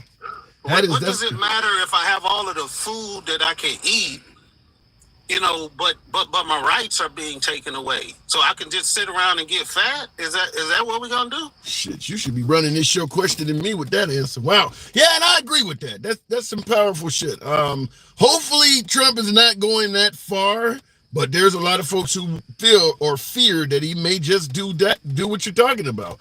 Man, I mean, he's saying what he said what he's gonna do. Why do we keep on one side? The Trump people say, look, I like him because he says what he's going to do. And then when he says it and he flips it and says the exact opposite, then they move to that side with him. Yeah, and I agree with you. That's one of the reasons that a lot of Americans say they voted Trump in is because he speaks his mind, he tells it like it is. But then when he says something wild, well, he didn't mean that. It was just a joke or he's just playing. I thought he speaks his mind and tells, like with giving the police immunity.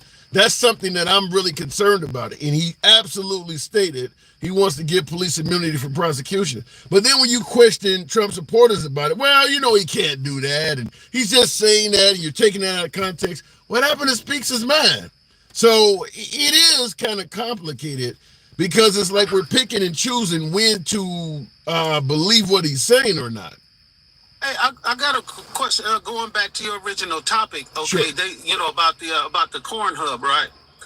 I wonder what they think about Elon Musk, because he's talking about opening up X to pornographic materials.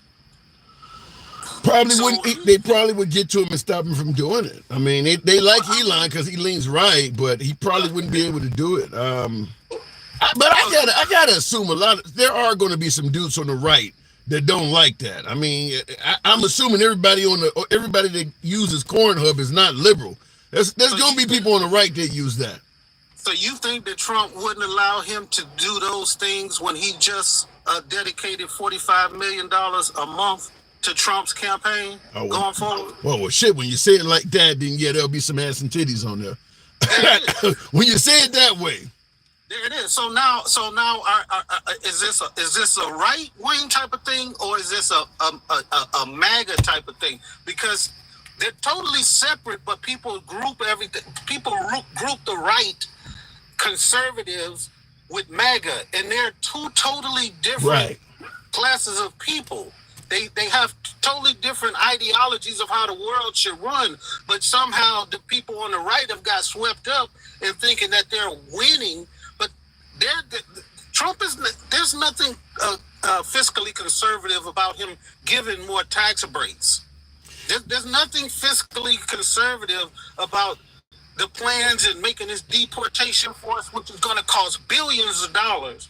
There's nothing conservative about what he wants to do. But they over there standing like they in the winner's circle yelling yay. Because they are. Wait. Because they are, didn't Cal. I mean, say what you want about Trump, and many would agree that Trump is not a traditional Republican or conservative. You don't go to church. He's had multiple wives. He's not pro-family values. However, a lot of people on the right don't give a damn about that stuff, because when you look at the policies that President Trump has put in place, it's all for the stuff that they want. They've gotten 6-3 majority on the Supreme Court. Roe v. Wade is slowly being banned from state to state to state. And now we're talking about all this Christianity and Project 2025 shit. So even though maybe Trump doesn't follow the law to the letter of the land, they're getting what they want. You know, at the end of the day, what the liberals want.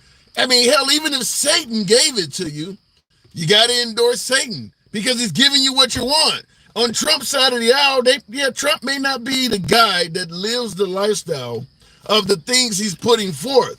But at the end of the day, he is putting that stuff forth. So they are winning. They're winning a lot. They're winning because of the stuff he says. No, he's doing things. He's doing things. He did the Supreme Court thing, which he had the help of a traditional Republican. Doesn't matter. In McConnell. Okay.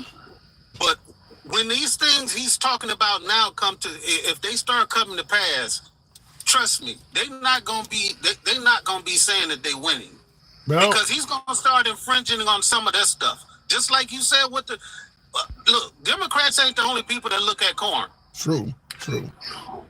You know, it starts small like that, but when you start letting people like the Heritage Foundation fully take over government and get all three branches of government, people better stand the fuck by. It's frightening. And I want to ask you this before I let you go, because this may be even more frightening. This is coming from Todd Smith on YouTube. It's in caps. He says, black people need to stop looking for help from or he's saying stop. I thought he said black people need to start looking for help from other nations because we're in trouble here. But he's saying we need to stop doing it. So maybe I read that wrong. But I think I had talked to you before about this, didn't Cal? About folks actually seriously considering leaving this country because of the policies that look like they may or may not come true. I mean, because some of this stuff is pretty damn strict. I personally have had those thoughts in the last couple of weeks, and I've been thinking about talking to my wife about possibly doing that. I'm not just going to have a knee-jerk reaction, but when I see the types of things that they're talking about doing in this country, I mean, you know, there's plenty of places, you know, in the world that will be more free, hospitable, more free. hospitable. Yeah, for me and my family. But I'm not gonna, I know there's a lot of hyperbole. People say, "Man, I'm leaving," and I'm not doing that. I'm literally looking at different places that might be more hospitable to me and my family. So, be that as it may, I mean, people might say, "Oh, you're just saying that because you're so sore loser or whatever." I have a friend of mine that's MAGA, and we banter back and forth, and and a lot of times he keeps saying, "Hey, he's saying he's going to do this stuff, and he's not going to. That's just fear mongering. That's just fear mongering." And I'm saying to him recently, and he's saying, "Why you doing that? You scared?" I'm literally starting to be like scared for real.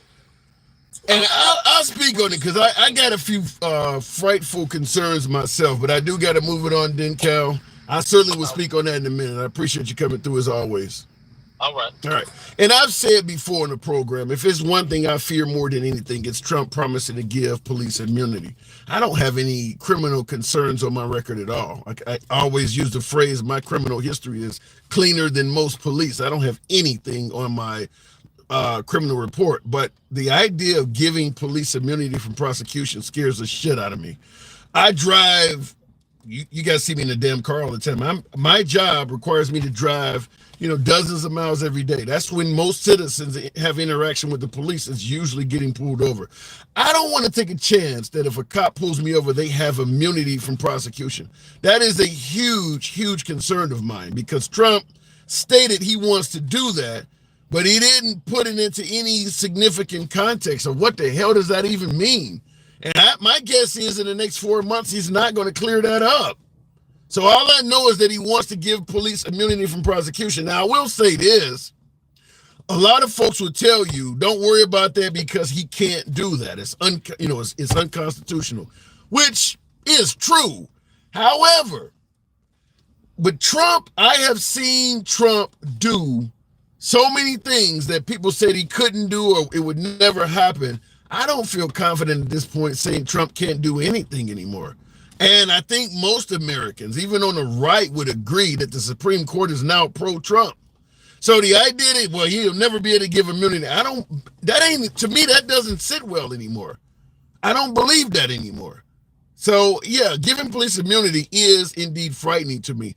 DemiXY or Demixing, appreciate the super chat, says yes, please leave, in reference to the thought of maybe leaving the country. And I will say this for anybody who is, considering leaving the country if Trump gets elected or even if Biden gets reelected, because you think the country's going to be oppressive or it's going to, you're going to lose all these freedoms and things like that.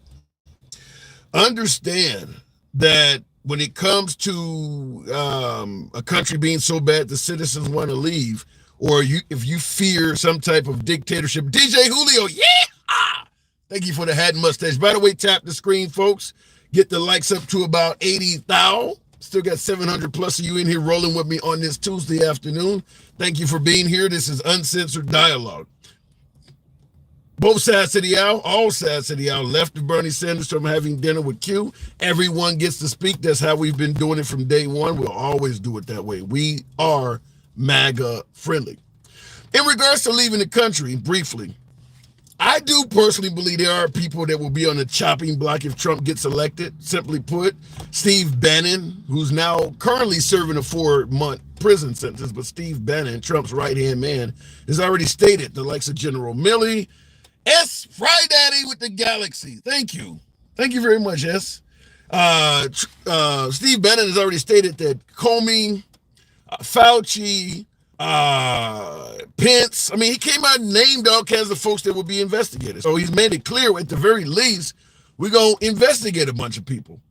So if Trump gets elected, there probably are some folks that might be facing incarceration that don't have to worry about that if Biden gets back in office. So there may be some people at that level, like General Petraeus, that is like, maybe it's time to get out of the country. Well, here's what I want to point out. If for some reason you are concerned with the wrong guy becoming president and you're considering being an expat, The time to do that is not once they take power. The time to do that is before. We've had countries like that. I mean, obviously, if you know how it works, you'll know that once that authoritarian or dictator or leader that you don't like gets in office, one of the first things they do is prevent people from leaving. Think Berlin Wall. Think North Korea. Think Nazi Germany. They don't let you leave. That's manpower. That's subjects to rule. You are valuable. They don't just let you get up and leave. So if you do get the wrong commander-in-chief in there, the time to leave has already expired, because that's what they start doing is they keep you. You don't get to just walk out of dictatorships generally. They usually make that very difficult to do. And when you do get a chance to leave, they generally take most of your valuables as a tax and let you leave pretty damn poor. I think that's kind of how the Jews were able to leave Germany. They pretty much had to leave all of their wealth behind. So if that is something you're concerned with, the time to do that probably is now. Not in January or sometime next year. You may not have the opportunity anymore. There may be huge taxes imposed on you. I mean, you may not get that. Like I said, think about the Berlin Wall. Think of North Korea. They actually shoot you if you leave the country. You can be shot. I mean, a couple of people have defected and left North Korea, and then when they came on the other side, they had bullet holes in them. Same thing with the Berlin Wall. If you tried to escape East Germany, they would shoot you. You don't just get to leave. Dictators don't just let you leave. I mean, hell, we can look in this country's history when they were taking folks like myself. You can't just leave. You don't just get to walk off the plantation and head north. They can shoot you. And they did kill a lot of African Americans as well. Anyhow, looking in the comments, liberals said they would leave when Trump won in 2016. Unfortunately, they didn't. I understand if a lot of folks did leave, it's not going to be a great country for the people that are left behind, because it's going to start affecting relationships with the country. Because remember, the people that are leaving are telling folks that America is an immoral country. They're telling them all kinds of bad shit about the country. So it could affect allies and people who deal with us. It ain't going to be great. This is the same argument with the Civil War, where we need to have a civil war. You realize in a situation like that, everybody loses. There's no winners to that. Yeah, we won. We're still alive. You're significantly poor. Maybe all of your farmland has been destroyed, which is what often happens in war. You probably know relatives and friends that lost their lives. The U.S. dollar ain't worth shit anymore. The U.S. is not a superpower anymore. And there's a hell of a lot of structures that need to be repaired so you got somewhere to live. I mean, it would be an awful outcome, even if you win. There's no good outcome for anybody if we have civil unrest. Even the winning side won't like the life they live. You think it's gonna be the way you are now with a car and a nice home and a picket fence? No, all that stuff's gonna have rubble and destruction every damn where. You'll probably be rebuilding for the rest of your life. Maybe the next generation may benefit from it, but you'll be in the rebuilding process for the rest of your life. Look it in the comments. Fire the head of the Secret Service. Moving on. RP. Good afternoon. Why you vote Trump or Team Mandarin or move to Africa? What? Why you vote Trump or learn Mandarin or move to Africa? You think we're going to be a Chinese nation? RP, good afternoon. Good afternoon, Tim. How you doing, sir? I'm doing good. Asking that question, now that I can't get access to adult content, are we losing rights? 100%. Losing rights, because that's a freedom that you're taking away from people. Yeah, right. It's an option that you're moving people to have. So it doesn't matter if you agree with it or not, or it affects you or not. It's the fact is that there is a right being taken away. Yeah. And you're responding to Julio. Julio said that it doesn't, it really doesn't affect me. Yeah, I agree with you. Doesn't matter if it affects you or not. A loss is a loss. Yeah, I actually respect DJ Julio. I don't agree with nothing he says, but I respect him because he stands on his principles. So I respect about him as a man. So, but yeah, in that regards, you can't take away something from me and then tell me that it's not a freedom of mind. But what about the notion where they suggest that getting rid of access to this protects children from stumbling on the websites and seeing it? Well, I mean, I understand that concept, but the thing is, there are a multitude of things in his life that kids will stumble upon that can hurt them, right? Yeah. And if you were consistently denouncing or stopping access to all those things, then we might have a conversation. Right. But you can't decide or pick and choose what you think is accessible to children or not children or whoever. You know, that's the problem I see. The problem I see is that they are just trying to decide for a certain group of people what you can and can't have, and that's not. I agree with that 100%. Now, in regards to this, though, still see on YouTube said, are people really crying because corn might get taken away?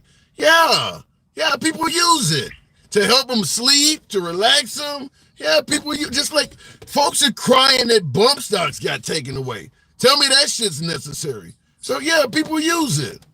I mean, and are you like me, RP, where you see this as more likely to be expanded if Trump gets elected as opposed to Biden? Well, not only do I see it being expanded in this specific spectrum, but this just goes to show that whatever they have on their agenda and they don't agree with, they will fight tooth and nail to remove it. It may be on the chopping block. I understand this. I understand this specific conversation about Corn Hub and corn altogether, but there is a bigger picture that we may miss if we don't focus, right? Yeah. And that is if they're willing to decide now that Corn Hub and corn is off limits, that's just a start. Yeah. And speaking of what you're saying, it's just a start. It resonates with this comment. The Book of Dark, that's a hell of a name, but the Book of Dark says, what about legalizing drugs? Because, you know, marijuana is slowly but surely being legalized in a hell of a lot of states around the country. Do you think that might change or be reversed if Trump gets in office? It's definitely a very high likelihood. Yeah. Because it's I don't know. I don't want to say this the wrong way, but just for me to be able to explain it in a way I think that I can come across how I feel, it's almost as if they want to remove what people find as fun. Wow. Or find as entertaining, or find as recreational, right? So they want a society where nobody's having fun. Right. I mean, listen. Damn. If you like corn and that's your thing, that's good for you. If I don't like corn, then I don't need to worry about it. But I should not impose my disdain for it on you. Yep. Right? And vice versa. You know? And unfortunately, this is what we're seeing. We're seeing where someone else's distaste for something is being forced upon us. In the guise of it being harmful for a group of people, which is in this case is children. Yeah. There's a more overarching theme here. But go ahead, sir. Okay. I mean, I was about to ask you another question, but Gen X never disappoints. He states, turn off the smut, grab a Bible, and find Jesus. What the hell do you do with a statement like that? Again, Gen X, another entertaining character. I respect him because he stands on his principles. I don't agree with nothing he says, but I like him because he entertains. Yeah. This is coming from someone who says women should stay in the kitchen and make sandwiches. Yeah. Gen X always. There's nothing Christian about that comment. I don't know. Wait. You said you are correct. Gen X often says women should be in the kitchen making sandwiches, but you telling me that's not religious? I think. Hold on a second. Hold on. And but not only stay in the kitchen and make sandwiches, but also don't have the right to vote. Yeah. The right to vote. I don't know, RP. I think what Gen X is saying probably is more closer to being biblical than you think. I think that a biblical society probably would have women more marginalized. I don't know. I don't think so. Let me tell you why. Think of any country that the citizens are deeply devoted into a religion. Doesn't have to be Christianity, but really any religion. Any country around the planet where the citizens are very religious. Most of those countries, women are marginalized. Understood. I understand your point, and I agree with you I agree with you on that point. Yeah. But because they're marginalized doesn't make it correct, right? Or doesn't make it right. Well, I agree with that. You're absolutely right that faith in a lot of countries, a devout faith dictates this. But in this country, we were supposed to differentiate these two things, right? That our devout faith in Christianity should not dictate our laws. Yeah, but we know they were lying about that from the separation of church and state. I always say is very similar to telling a friend or a loved one at a funeral, look, if you need anything, man, call me. I know you're grieving. If you need anything, call me. You don't really want that person to call you. You're just telling them something to make them feel better. And I believe that same mindset applies to separation of church and state. Bring us, you're tired, you're weary, you're poor, and all men are created equal. These were phrases that make us sound and look better, but they never actually meant it in reality. Okay, well, that's a great point you bring up. Yeah. Now think about what you just said. In terms of Christianity, that is vice versa. So you say all the right things. You say all the right things, right? Okay. Meaning love thy neighbor. Right. Others as you want to be. All these good things, right? Right. But you do not do these things. You do not focus on doing these things. So you're being hypocritical in the sense that you are saying that you're putting out there that you want to be a good person, a good people, a good country, but okay. You're not putting the principles to work. Yeah, because they don't mean it. That's what I'm saying. So you're all things you're trying to put in place are in the guise of Christianity, but you're not really following a Christian lifestyle, a Christian way. Right. And we haven't, like you said from the beginning. Even though we say these words, they're not practicing these words. This is why you got terms like illegal aliens for people. These are human beings, right? Yep. This is why you want to have abortion in place to stop women from having the right to choose what they want to do with their body, right? These are not things that that show me that we care about our people or that we want our people to have freedoms. Well, let me say this, RP. We are a Christian country. I mean, not Christian, but a capitalist country. We are a country founded also on capitalism. And if you are a capitalist, you only really concern yourself with people who can afford your good or your service. That's why you always hear anytime there's an effort to help out the downtrodden, it's socialism. It's free shit. Our country goes against it, which to me alone shows we're not a Christian country. I mean, it would be like Jesus at the Last Supper charging everybody for a piece of bread and saying, I don't give away free shit.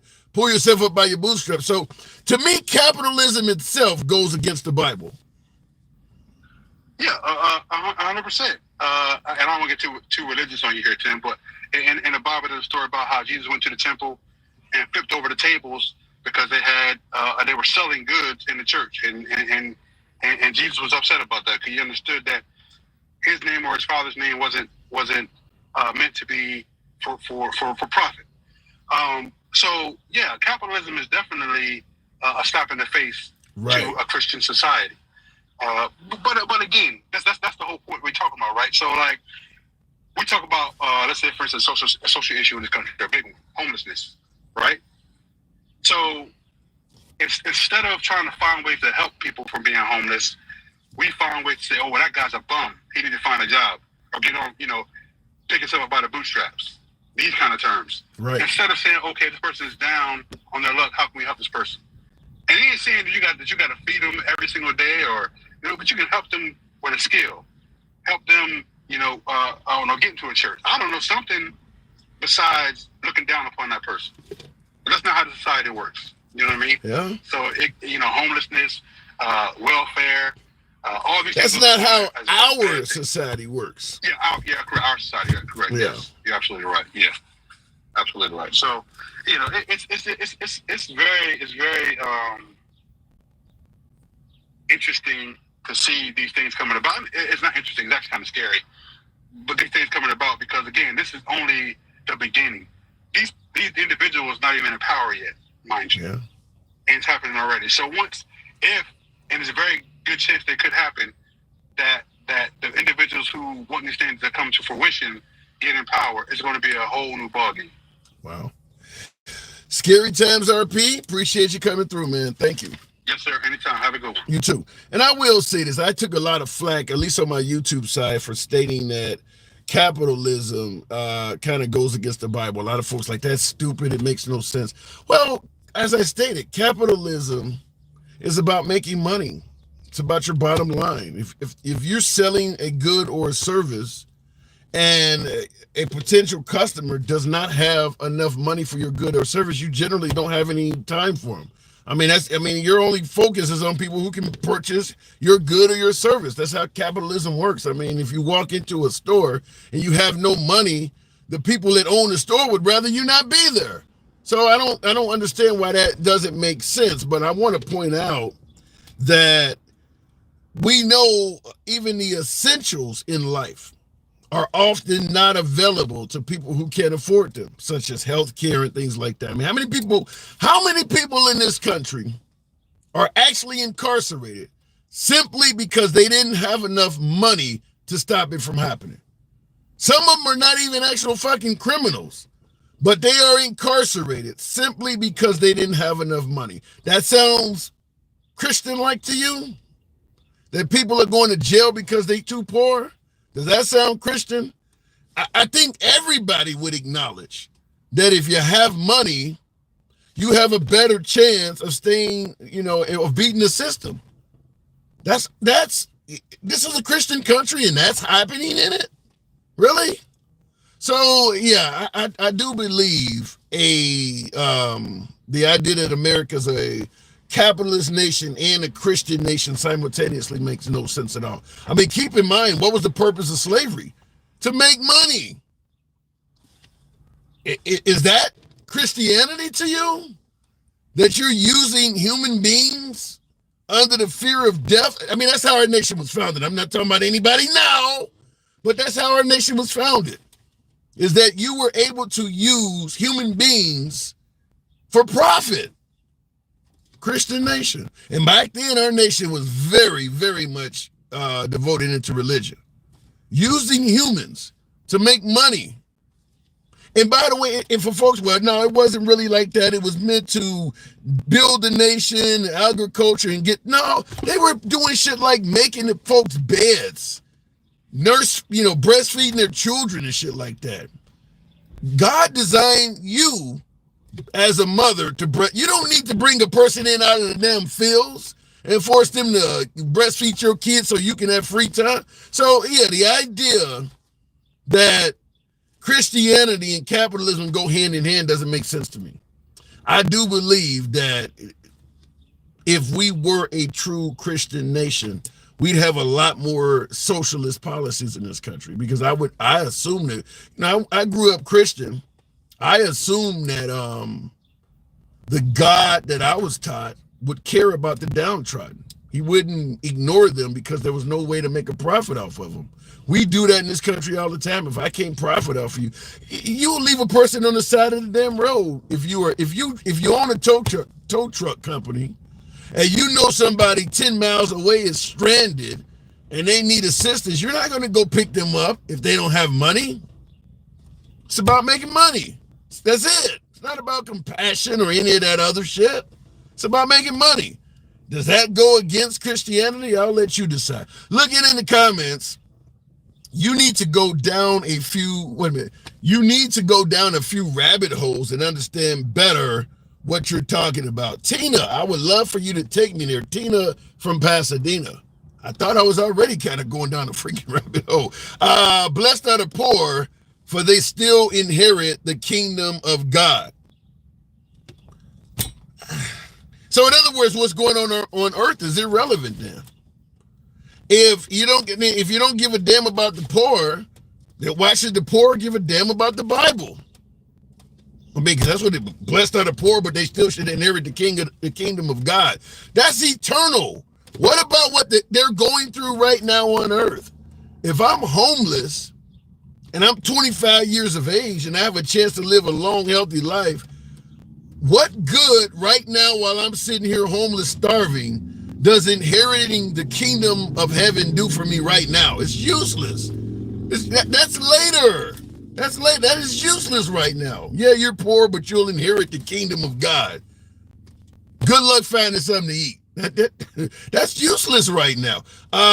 Looking in the comments, Todd says his comments are being ignored. Lori Wolf says, yes, Timothy, and I am a true Christian. I think Trump is anti-Christ. Damn. All right. Yes, Christians are traditionalists. I do believe that. I agree with that. Who stopped slavery? Christians.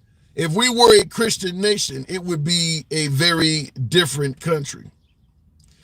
I agree that Christians stopped slavery, but it's only because everybody in the country was kind of forced to be Christians. I mean, Martin Luther King was a Christian. I mean, you think his ancestors came over here believing in God and Christ? No. I mean, I don't know where my ancestry came from, but I can assume that they probably weren't Christian. My name is Tim. There's no damn way in hell. People, wherever I came from, nobody over there is named that. So, yeah, they Christian because of whatever they represented, whatever culture they had, it was all taken away from them. So, yeah, they're Christian. I agree with you. Not only Christians, but Christian Republicans. Yep, that's true, too. Slavery was ended by the Republican Party. Going back to the box, am I going down the rabbit hole, says Tina. Continuing on with Texas. Everything's bigger in Texas. Good afternoon, Texas. Welcome to the program. Hey, how's it going? Can you hear me all right? Loud and clear. Do you fear we're losing freedoms? No, not on the topic you're talking about. So you're only looking at one side, Tim. Okay, explain. Why haven't you questioned why the sites are refusing to comply with the law? Well, they stated it. They stated that every single time a person logs in, they have to continue updating an ID over and over again. And there's a major privacy concern. Who gets to manage all that data? They have to manage all of that. And if it gets out of hand, then they're going to be facing lawsuits for letting your IDs and bank records and all this stuff fall in the hand of a scammer. They're now being suddenly forced to deal with a whole bunch of privacy issues. Well, the privacy issues have been there before. That's why Pornhub's been sued before with privacy issues. Yeah, but isn't this going to present far more privacy data on their hands? Well, that's something they need to comply with. That's what they should always be complying with. Isn't it forcing them to comply with it more? Making it more secure, not with just privacy and data, but no, I don't. Yeah, you think forcing somebody to upload an ID before they look at porn is making this more secure? You don't have to upload an ID. It can do your face verification. You know, let me say something. On these porn sites, you're gonna risk getting your data breached anyways, putting a credit card or anything on there. That's an interesting point you make about face recognition. Why all of a sudden is it okay to require face recognition to access corn, but if I want to cast a ballot, suddenly face recognition is not accurate enough? Why not allow, when it comes to casting a ballot, instead of me having to go down to the ballot box, why can't I use face recognition to cast my ballot online? Well, I'm not against that. Your party is. What's my party? I'm sorry. If you're in favor of this law, you lean right. Oh, no, I'm in favor. Yeah, I guess I do kind of lean right, but I'm more center than I am right. Yeah, if you're in favor of this, you definitely lean right. Trump or a MAGA, I'm far more center than I am right. But I understand the law and I understand its purpose. And I give far more criticism to both parties and not just one party involved. You're giving more criticism to one side and not to both. No, because I don't. It's more of a privacy.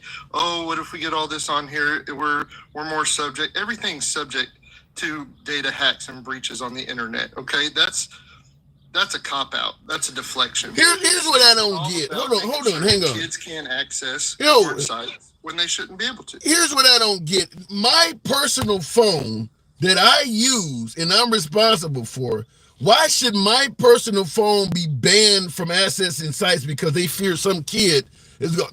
I should not be responsible for who uses my phone. You don't need to add extra security. It's my phone. Ain't no kid gonna get access to my phone. And if you know my IP address, give me access to corn.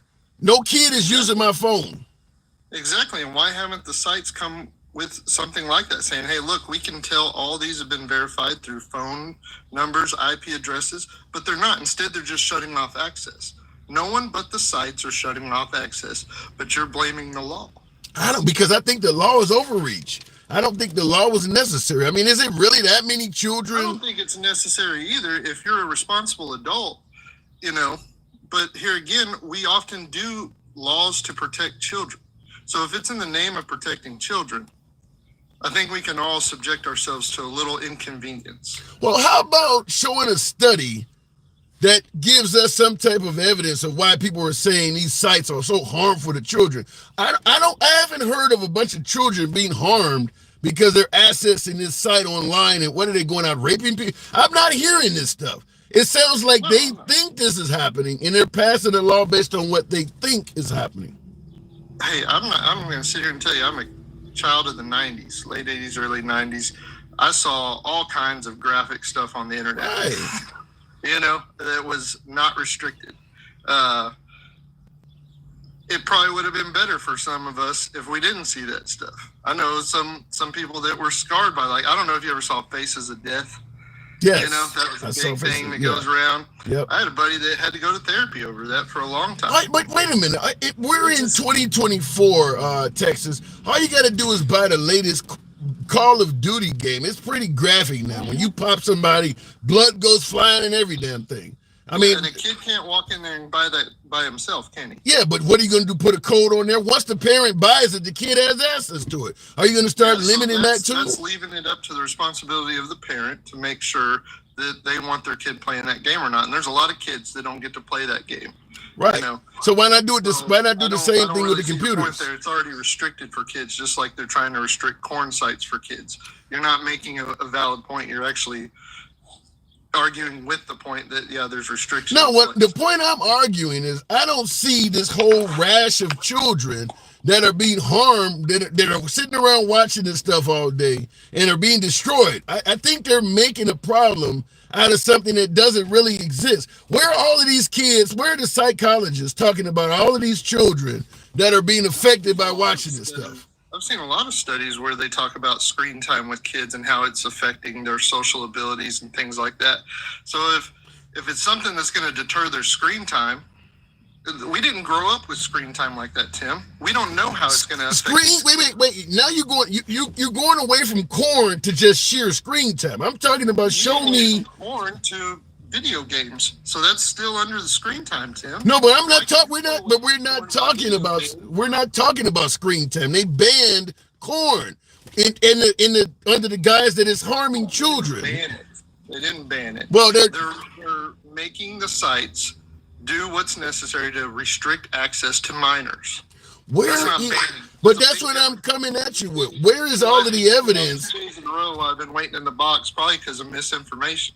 But that's why I'm coming at you, asking you where is all of the evidence suggesting that children are? I'm just trying to say it, and you wouldn't accept it. Okay, go ahead. Let me hear it. There's already studies showing the negative effects of screen time for children. Okay.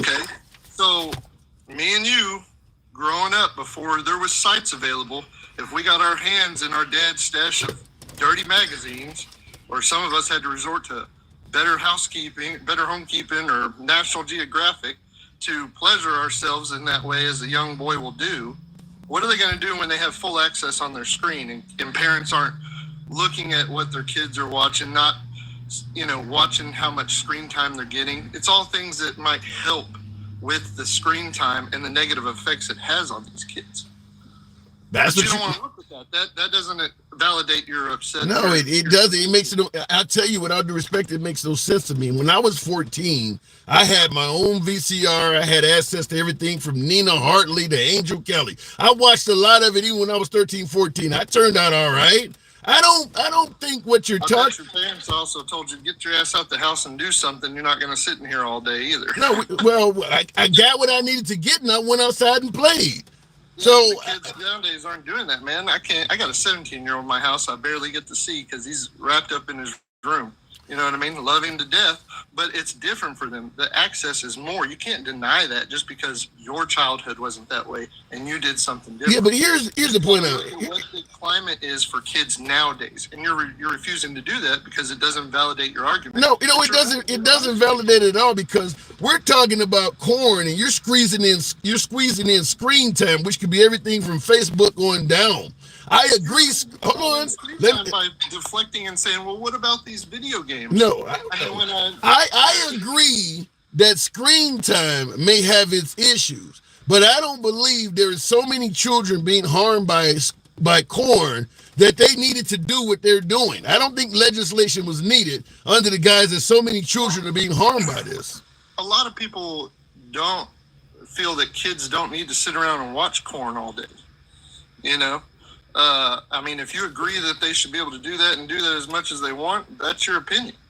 But I think most people don't have a problem with restriction, just like they don't have a problem with kids not being able to go in and buy games that are restricted by age, because it's for the safety of kids. But if you want to argue otherwise and say that that's not the case, that's your opinion to do so. And that is my stance on it. I agree that you can't legislate responsibility. If you're a proper parent, you just like a lot of folks will believe I can leave a loaded gun around my house and my kid is mature enough not to grab it.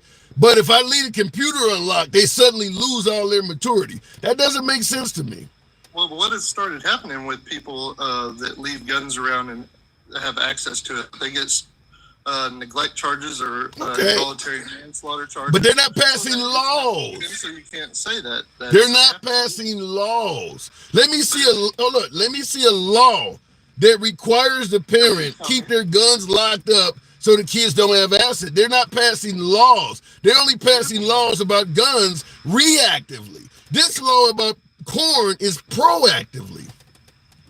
Well, I think a proactive stance on anything is better than a reactive stance. So you favor a proactive stance on guns?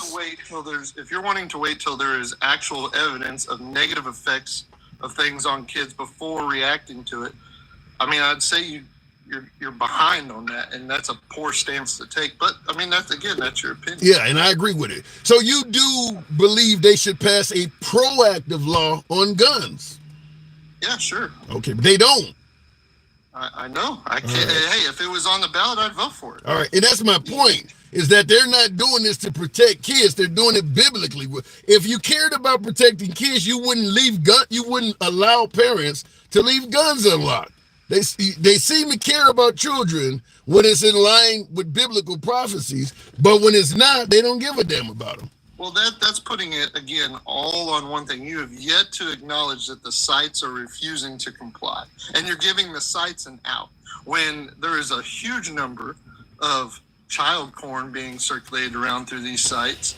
And age verification, it will be a good stipend in that. So, I don't know, man. I mean, I think you're standing on the wrong side of this, and you should really reflect and look at that, because it's more than just screen time, and it's more than just doing damage to kids. It's helping prevent that child porn gets decreased. Yeah. Okay. I'd say everything you're talking about existed long before internet porn even came out. You're not gonna, just like we talk about having access to this stuff as children on VCR tapes, you're not gonna legislate and block this. If a kid wants access to this stuff and they're savvy enough I mean, they're going to pass it around each other no matter what you do. You're not stopping anything. Are way savvy. I mean, it's you won't know, but I mean, I can already tell you. Just get a private VPN, man. You'll be able to get your site back. You're all right, Tim. It's not the end of the world. Well, let me just say this. Y'all have a problem with that, but yeah, and I agree with what you said earlier. We have a different opinion on this because I'll tell you this: they passed the same age laws about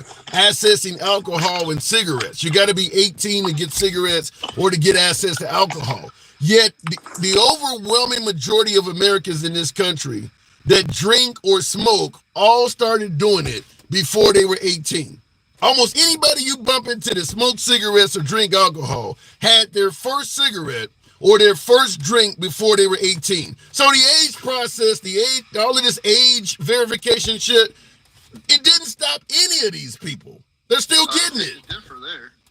I own a vape shop. I cannot advertise on Google. I cannot advertise on Facebook. I cannot advertise anywhere, any of my products or my services. If I have an online website to sell those products, I have to be able to verify through someone's ID that they are actually 21 or older. Right. So, yeah, I'm sorry. Corn, should have to do the same thing. Yeah, but and guess what? You didn't hear me griping about it, and that stifled my income. But guess what it did? It secured that kids underage are not getting the products like nicotine and stuff in their systems before they should be able to make that choice. And that tried to secure it, because my original statement stands true. Most people who have done marijuana, cigarettes, or alcohol in America all had their first take or experience with it before they were 18, despite those laws being in place. Yeah, for sure. And it's still like that. It's still like that. Yeah, I mean, they're going to get it from their parents most right. of the time. So you're not gonna stop kids from accessing corn either. You're not gonna stop kids from being kids. But if we can put something in place to prevent it as much as possible from happening, prevent it from them getting from unknown sources, securing them in other ways, I think it's worth it, man.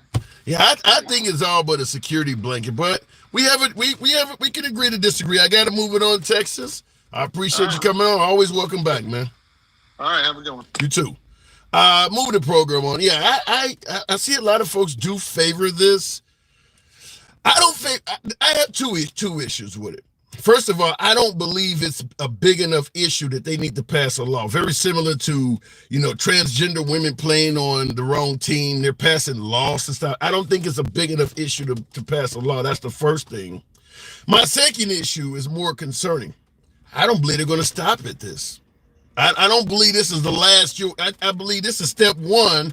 Then they'll come up. I do believe that the end goal is to restrict access to this stuff, maybe even from adults. Remember what I said earlier? What happens in a lot of far right countries? By the way, because we talk about far left, AOC, Elizabeth Warren. We talk about the far left all the time. We don't talk about the far right very often. But as I pointed out, there are several far-right countries on this planet.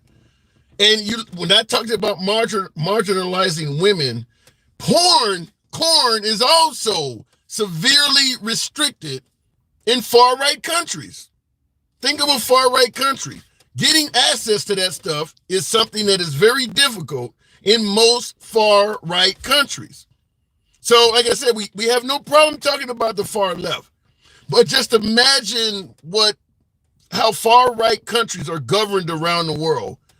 And if we become a far-right country, a lot of that stuff's going to be here. Most far-right countries are very religious. Most of them are. They are very religious. You think of any far-right country you can think of, and chances are it's a very religious country. Women are marginalized. The minority population in that country often have issues. I mean, there's a lot of far-right countries on the planet. So that's my concern, is that this is not going to stop at age verification. Now, many would point out the Project 2025 stuff that Trump is saying he wants no part of or has no part of. It's in there, though. It is in there that they plan on going after this type of stuff. And by the way, like I said, Project 2025, whether Trump is in it or not, we can debate that. But by the way, marginalizing women is part of that also. They're talking about ostracizing single moms. In most far right countries, being a single mother is a negative. Once again, think about far right countries. Think about how they're ran. Being a single mom is not a good thing in most far right countries. Looking in the comments, Tim, where do you want? What does this say? Where do you want to live, Solomon Gomorrah? I don't know what you're talking about there. Moving the program. The right are taking away our freedoms of rights right in front of our eyes. Debo says, whoever you're married to now, you will be stuck with them. Damn.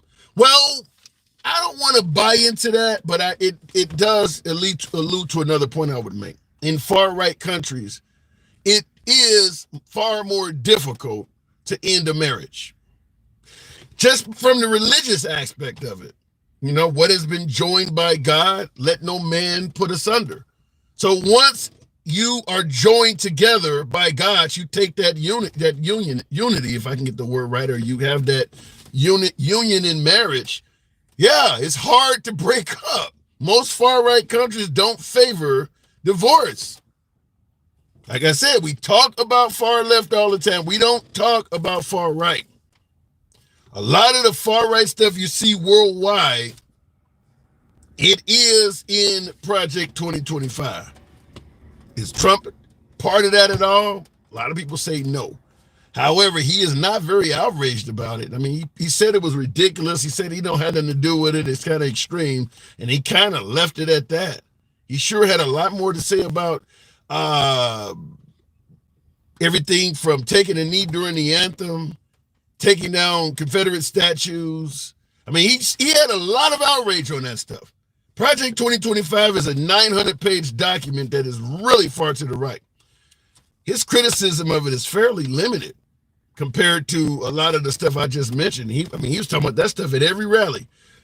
Project 2025, he barely even mentions it. Looking in the comments, somebody said, look at his VP, J.D. Vance, rather. Yeah.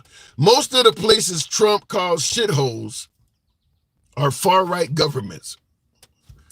Yeah, or you talking about like in the Middle East and things like that? Yeah, there's some of that. I don't disagree with that. Does God put everybody together? Man does that. All right, let me go back to the box. But I'm just telling you, folks, there is a such thing as a far-right country as well. It ain't always going to be Elizabeth Warren or AOC or Bernie Sanders. If we get a 6-3 majority on the Supreme Court for 30, 40 years straight, which I do believe that Trump could give us, if you support Trump, you should be cheering this on. If Trump gets in there and he's able to replace Alito and Clarence Thomas, put in two other guys that are late 40s, early 50s, you could have a far-right government for a long time. I mean, there are other far-right governments on this planet. I mean, do you think we're not going to favor any of those? So I'll leave that with you folks. Going back to the box, and a lot of you folks actually may favor a far-right government. So we'll leave it with you on that. Big Trig, good afternoon. Welcome to the program. Can't wait till we're far-right government, says Milkman. You can't wait for it. I don't see many women favoring a far-right government, though. But the men, I got to say, before I go to you, Big Trig, men do way better in a far-right government. I do agree with that. As a man, you will, even as a minority, you do better as a man in a far right government by far. Big Trig, good afternoon. Good afternoon, my friend. How are you today? I'm doing good, a little bit at least. They're getting rid of adult content, looks like, online. Have you heard about this? I haven't heard too much about it, but I was listening in on as you started the show. I ain't gonna lie. I mean, to me, they try to make a mountain out of a molehill in some cases, right? When we were young, because I'm about your age, Tim, we probably looked at all kind of porn and all kind of things and did the things we need to do and moved on. And I don't know, I can't speak for you, but I don't think we turned out too bad. Right. That's what I said. I had everything for, even the older movies before my time, like Debbie Does Dallas and all. I had access to that, but Nina Hartley movies and John Holmes. And I mean, I had access to all that stuff. I had my own little VCR in my room. And, in Chicago, for anybody from Chicago, there was Maxwell Street where you could go and buy all kinds of bootleg VCR tapes. I had access to all that shit. And yeah, you're right. Oh, yeah. I turned out all right. Yeah, I mean, the thing about it is, I think sometimes when people they're going to take an inch. They're going to see how far they can go. So let's start with this. We'll take this little piece. And if we can push this through, then, they're more receptive. Then we'll push a little bit harder. Then we'll push a little bit harder. Push a little bit harder before people realize it, because they're so tuned out on what's going on around them, right? That before you know it, Project 2025 is in full effect, and you have no idea how it occurred, because no one wants to take on the small things as they come. We have to. Somewhere down the line, we have to say, okay, let's make common sense out of this. What makes sense? You cannot force your way on. Like, this is democracy. This is everybody's voice should be heard in some way, shape, or form. Can we appease everybody? No, we can't. We can't do everything everybody wants us to do. But the majorities out there, the ones that make it make sense, right? It has to be listened to. Right. And I think right now we're in a time where if we don't come across and acknowledge, first of all, our downfalls, but also acknowledge the fact that we see things, it's not playing blind eye to it. We see things that are wrong as the people, and I say that loosely in some cases, the people need to make a determination on what our government is going to do, right? But they want this stuff, though. They're Christian based. They want this stuff. And they do. And here's the thing. My thought process is if you want it, cold-heartedly vote your choice, right? But let it be the vote your choice. I think a lot of things that happen in Congress and in the House, those things are hey, we can take an inch right now. Yeah. The people may not have been saying, you go back to their constituents, they're probably not saying anything about that, but let's take a choice, because we can take a little inch right here and get that little inch in. If we do this, right, then we're doing our people's work, even though they ain't saying nothing about it, right? Yeah. But we're also doing what we want to do to the American people. Is there any other rights you fear that may be on the chopping block that you're concerned about? Well, yeah, I'm going to tell you, it's a lot of them. It's too many to name if you just were to look at it. But if I were to say pick out certain ones, I mean the small things are we going to lose the right to vote? I'll even just use that as an example. Now, I think if you take those small pieces, right, and they inch them forward in the direction that they wanted to go, before you know it, there are going to be requirements for you to vote. Not just the ID to vote. There's going to be a requirement for you to vote. And that requirement means you have to do certain things that we deem necessary. Hey, to be a citizen, to vote. Do you remember that movie, Starship Trooper? Yep. Good movie, by the way. Good movie. It was a good movie. And I used that. And if you notice, they always in that movie, they say the pathway to citizenship is to be a thing. And the people who voted were people who served. That was was the people who did. I'm not saying that we may get like that anytime soon. I got it. That's a little far-fetched. But it's something to look at, because guess what? Life emulates art. Those two things kind of mirror each other, you know. Well, it ain't just a movie, though. In America, we do have a history of that. Whereas the founding fathers originally made it so you had to be a white male that owned property to vote. If you didn't own property, you couldn't vote. So there is a real history. Obviously, with blacks, there were poll taxes, and you had to take tests. Poll questionnaires. I mean, so it actually has happened throughout our history quite a bit. So the idea that it could never come back, I think, is not something I would submit to. I mean, it could come back around. Exactly, and that's the thing that as we look, we should fear. Okay, what's the best decision for me? I'm going to be honest. I lean left. I got it. I mean, that's for me, right? But I know that there's people out there, but I'm willing to listen to both sides. I'm willing to listen. If it makes sense, right, then it makes sense. But when you tell me it makes sense and I'm sitting there scratching my head saying, I know I'm an educated man, right? The math ain't mathing, right? The piss on my head, the pissing on my head and telling me it's raining. By the way, tap the screen, folks. Get the likes on up over 100, maybe 110. Make that happen. Yeah, you're talking about pissing in my face and telling me it's raining. Exactly. You know, and the old adage, I was born at night, but I wasn't born last night. A lot of people use that. I'm keen about that. You can't tell me I'm watching what I'm watching and tell me what I'm seeing is not real. Yeah. That makes no sense. Don't believe what you see or hear. The man behind the curtain, right, is not doing what he's doing.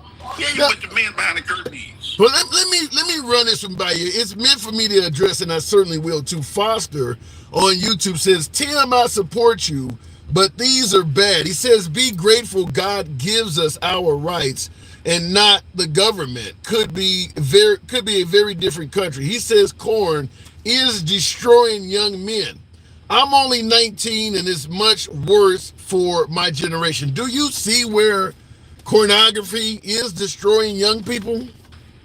Well, can I tell you something? I got a friend, and to leave him nameless, but he used to tell me how his addiction to corn, right, was detrimental in his life, right?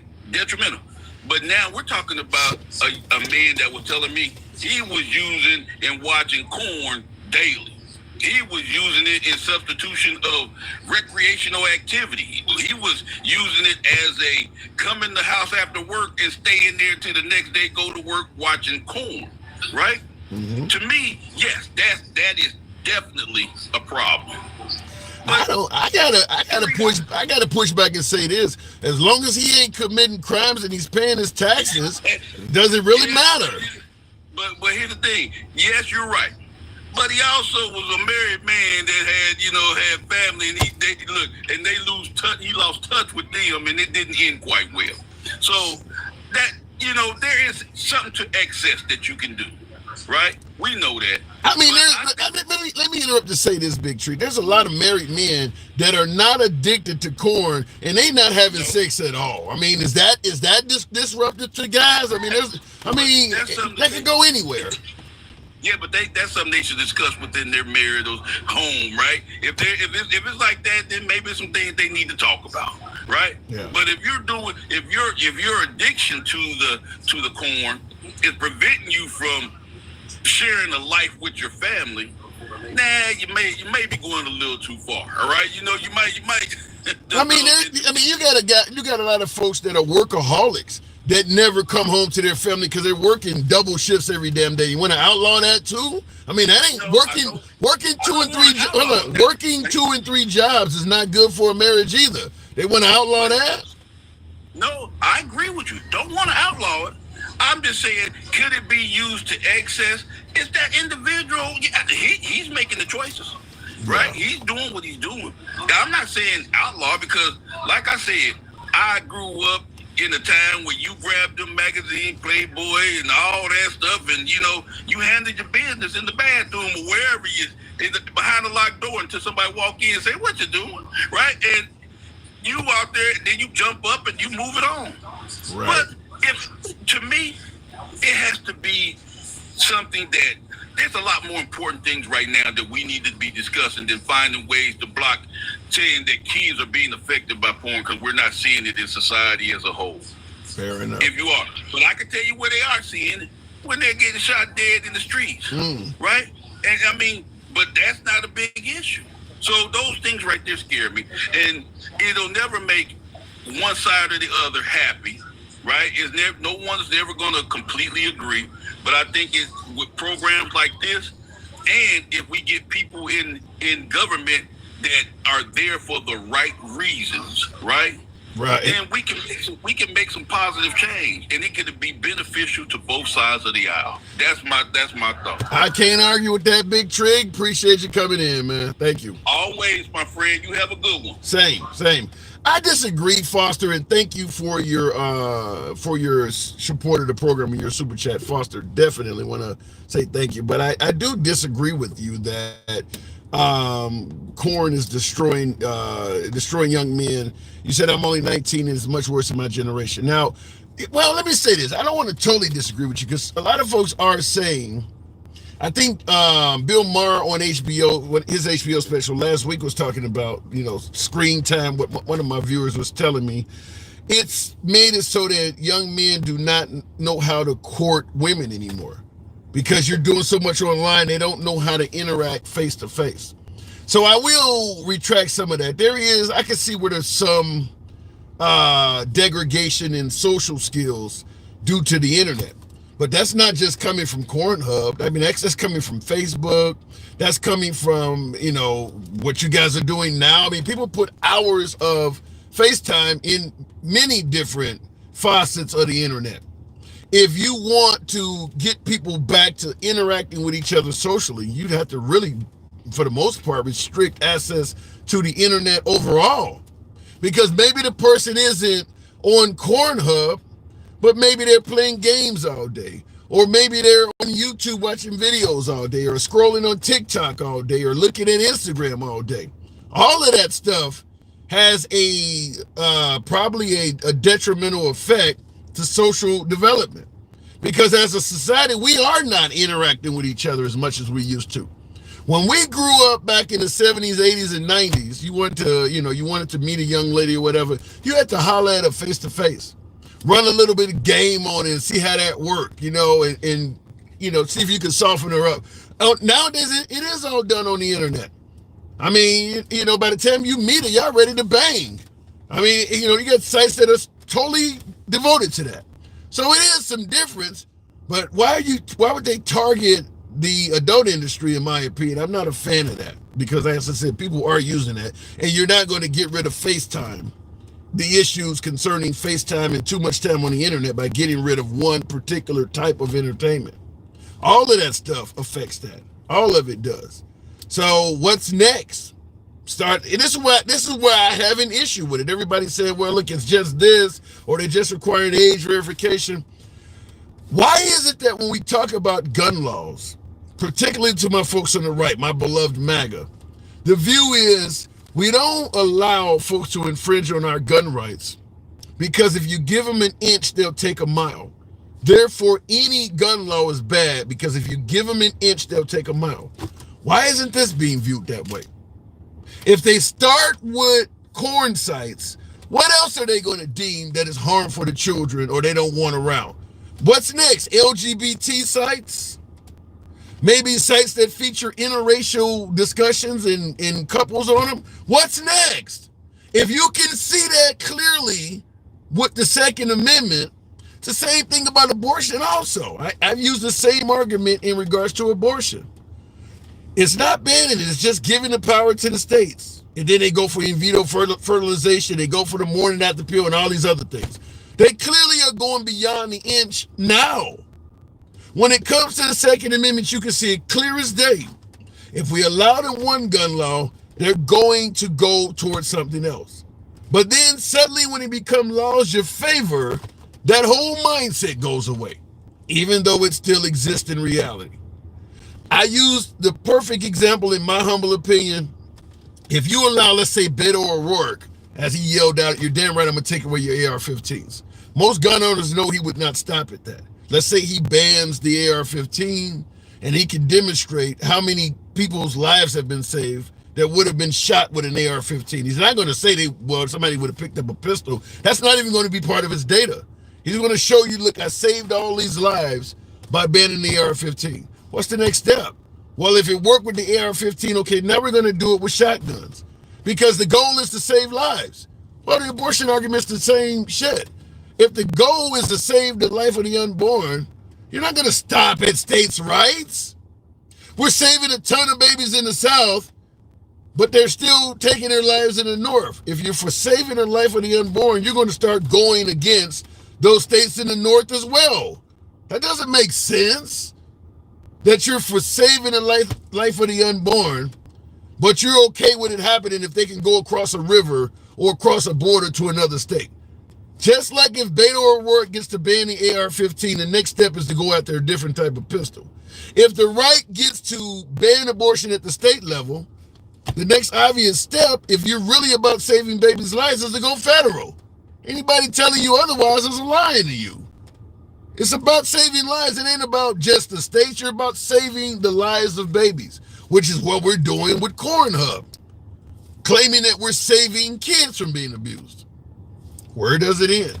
That's all I'm asking. You give them an inch, they'll take a mile. I don't believe for 1 second that this will end at where it currently stands. I do believe that there will be additional efforts to limit the access to adult material beyond this, for the simple fact of what I stated to you before. The further right we go, the further we will emulate right-wing countries on this planet. And access to pornography is highly limited in most right-wing countries. It is highly limited. Could lead to rolling back laws that favor legalization of marijuana, for instance. All of those things are hard to get in most right-wing countries. A lot of that stuff is restricted. We'll see what happens. Yvonne says America is mirroring Russia. Is pornography banned in Russia? Says possible corn bans targeting the LGBT. Next, and with a right-leaning Supreme Court changing the Constitution and coronating Trump like Putin's power tactics. Wow. Scary stuff, man. Scary stuff. I can't say based on what's happening that there's no chance in hell that'll happen. I mean, because we are seeing America move in a right direction. Fast, too, by the way. Very fast. Certainly with the abortion laws. Certainly with Christianity in schools. Now we're talking about pornography. I mean, we've seen a lot happen quickly. And I will tell you this. I bring this up because folks talk about if we get Trump back in office, we get $2 gas, cheap economy, groceries you can afford, less affairs in terms of war worldwide, which sounds great to me. I'm in favor of that. I would like to get groceries I can afford. However, the argument is always vote for the man based on his policies. Don't be a snowflake and let his actions on Twitter or some words sway your vote. Well, the Trump of 2016 was disliked because of words and tweets and mean tweets. The Trump of 2024, it is about policies. Everything we've discussed today, none of this stuff has anything to do with tweets or, being a snowflake. These are policies we're talking about now, which is why I often point out, folks go, why the hell would anybody vote for Biden, considering how much better the economy they say was under Trump? We'll let you debate whether it was or not, but why would you vote for Biden over Trump? Well, because the Trump of 2024 is totally different than the Trump of 2016. All of the policies that we're now talking, none of this stuff existed. When Trump was in office in 2016, he wasn't talking about giving police immunity, or you didn't have Christianity being forced on kids. So you didn't have the abortion bans in various states. You didn't have a 6-3 Supreme Court justices that may go even further to the right. It's a different world. It's a different world. So understand, if Biden sucks to you and you want to get the policies of Trump back that maybe you live better under, the Trump of 2024 is not that guy. This is a much further right-wing attempt coming up. It's not the same guy. I mean, like I said, you're going to get 6-3 a solid 6-3 majority on the Supreme Court that could easily become a 7-2. That was not a concern when Trump took office in 2016. If you favor it, MAGA 2024. No problems there. It is your boy Tim, the handsome liberal, 1 p.m. Central. See you tomorrow. Thank you, folks, on TikTok as well. You got Trump and Clinton mixed up about flying on Epstein plane. I didn't mention that at all. Trump didn't go to Epstein Island. I wasn't talking about Epstein Island, but I will just say this briefly. The idea that Epstein, who was abusing young girls or whatever, who had his own island, the idea that the only time he could abuse kids essentially is on that island is dumb. Folks, well, look, if your name ain't on the island, you're okay. Because Trump got pictures with Epstein, but they claim, well, he didn't go to the island. You really think somebody like Epstein, who literally had his own damn pimp in the form of Ghislaine Maxwell, he had his own pimp. You think the only time he was abusing children was on an island? He got all the money in the world and his own pimp. You think he didn't do some of that shit in the city of New York or some other American mainland town? He only did it on the island, right? Okay. You believe that. Gun support, gun laws for legal use. Tim just continued making shit up. It's hilarious. Mark, always a pleasure having you in the comments. Dissenting opinions reign supreme on here. We can agree to disagree, but Mark, I appreciate your participation. Once again, folks, 1 p.m. Central, it is the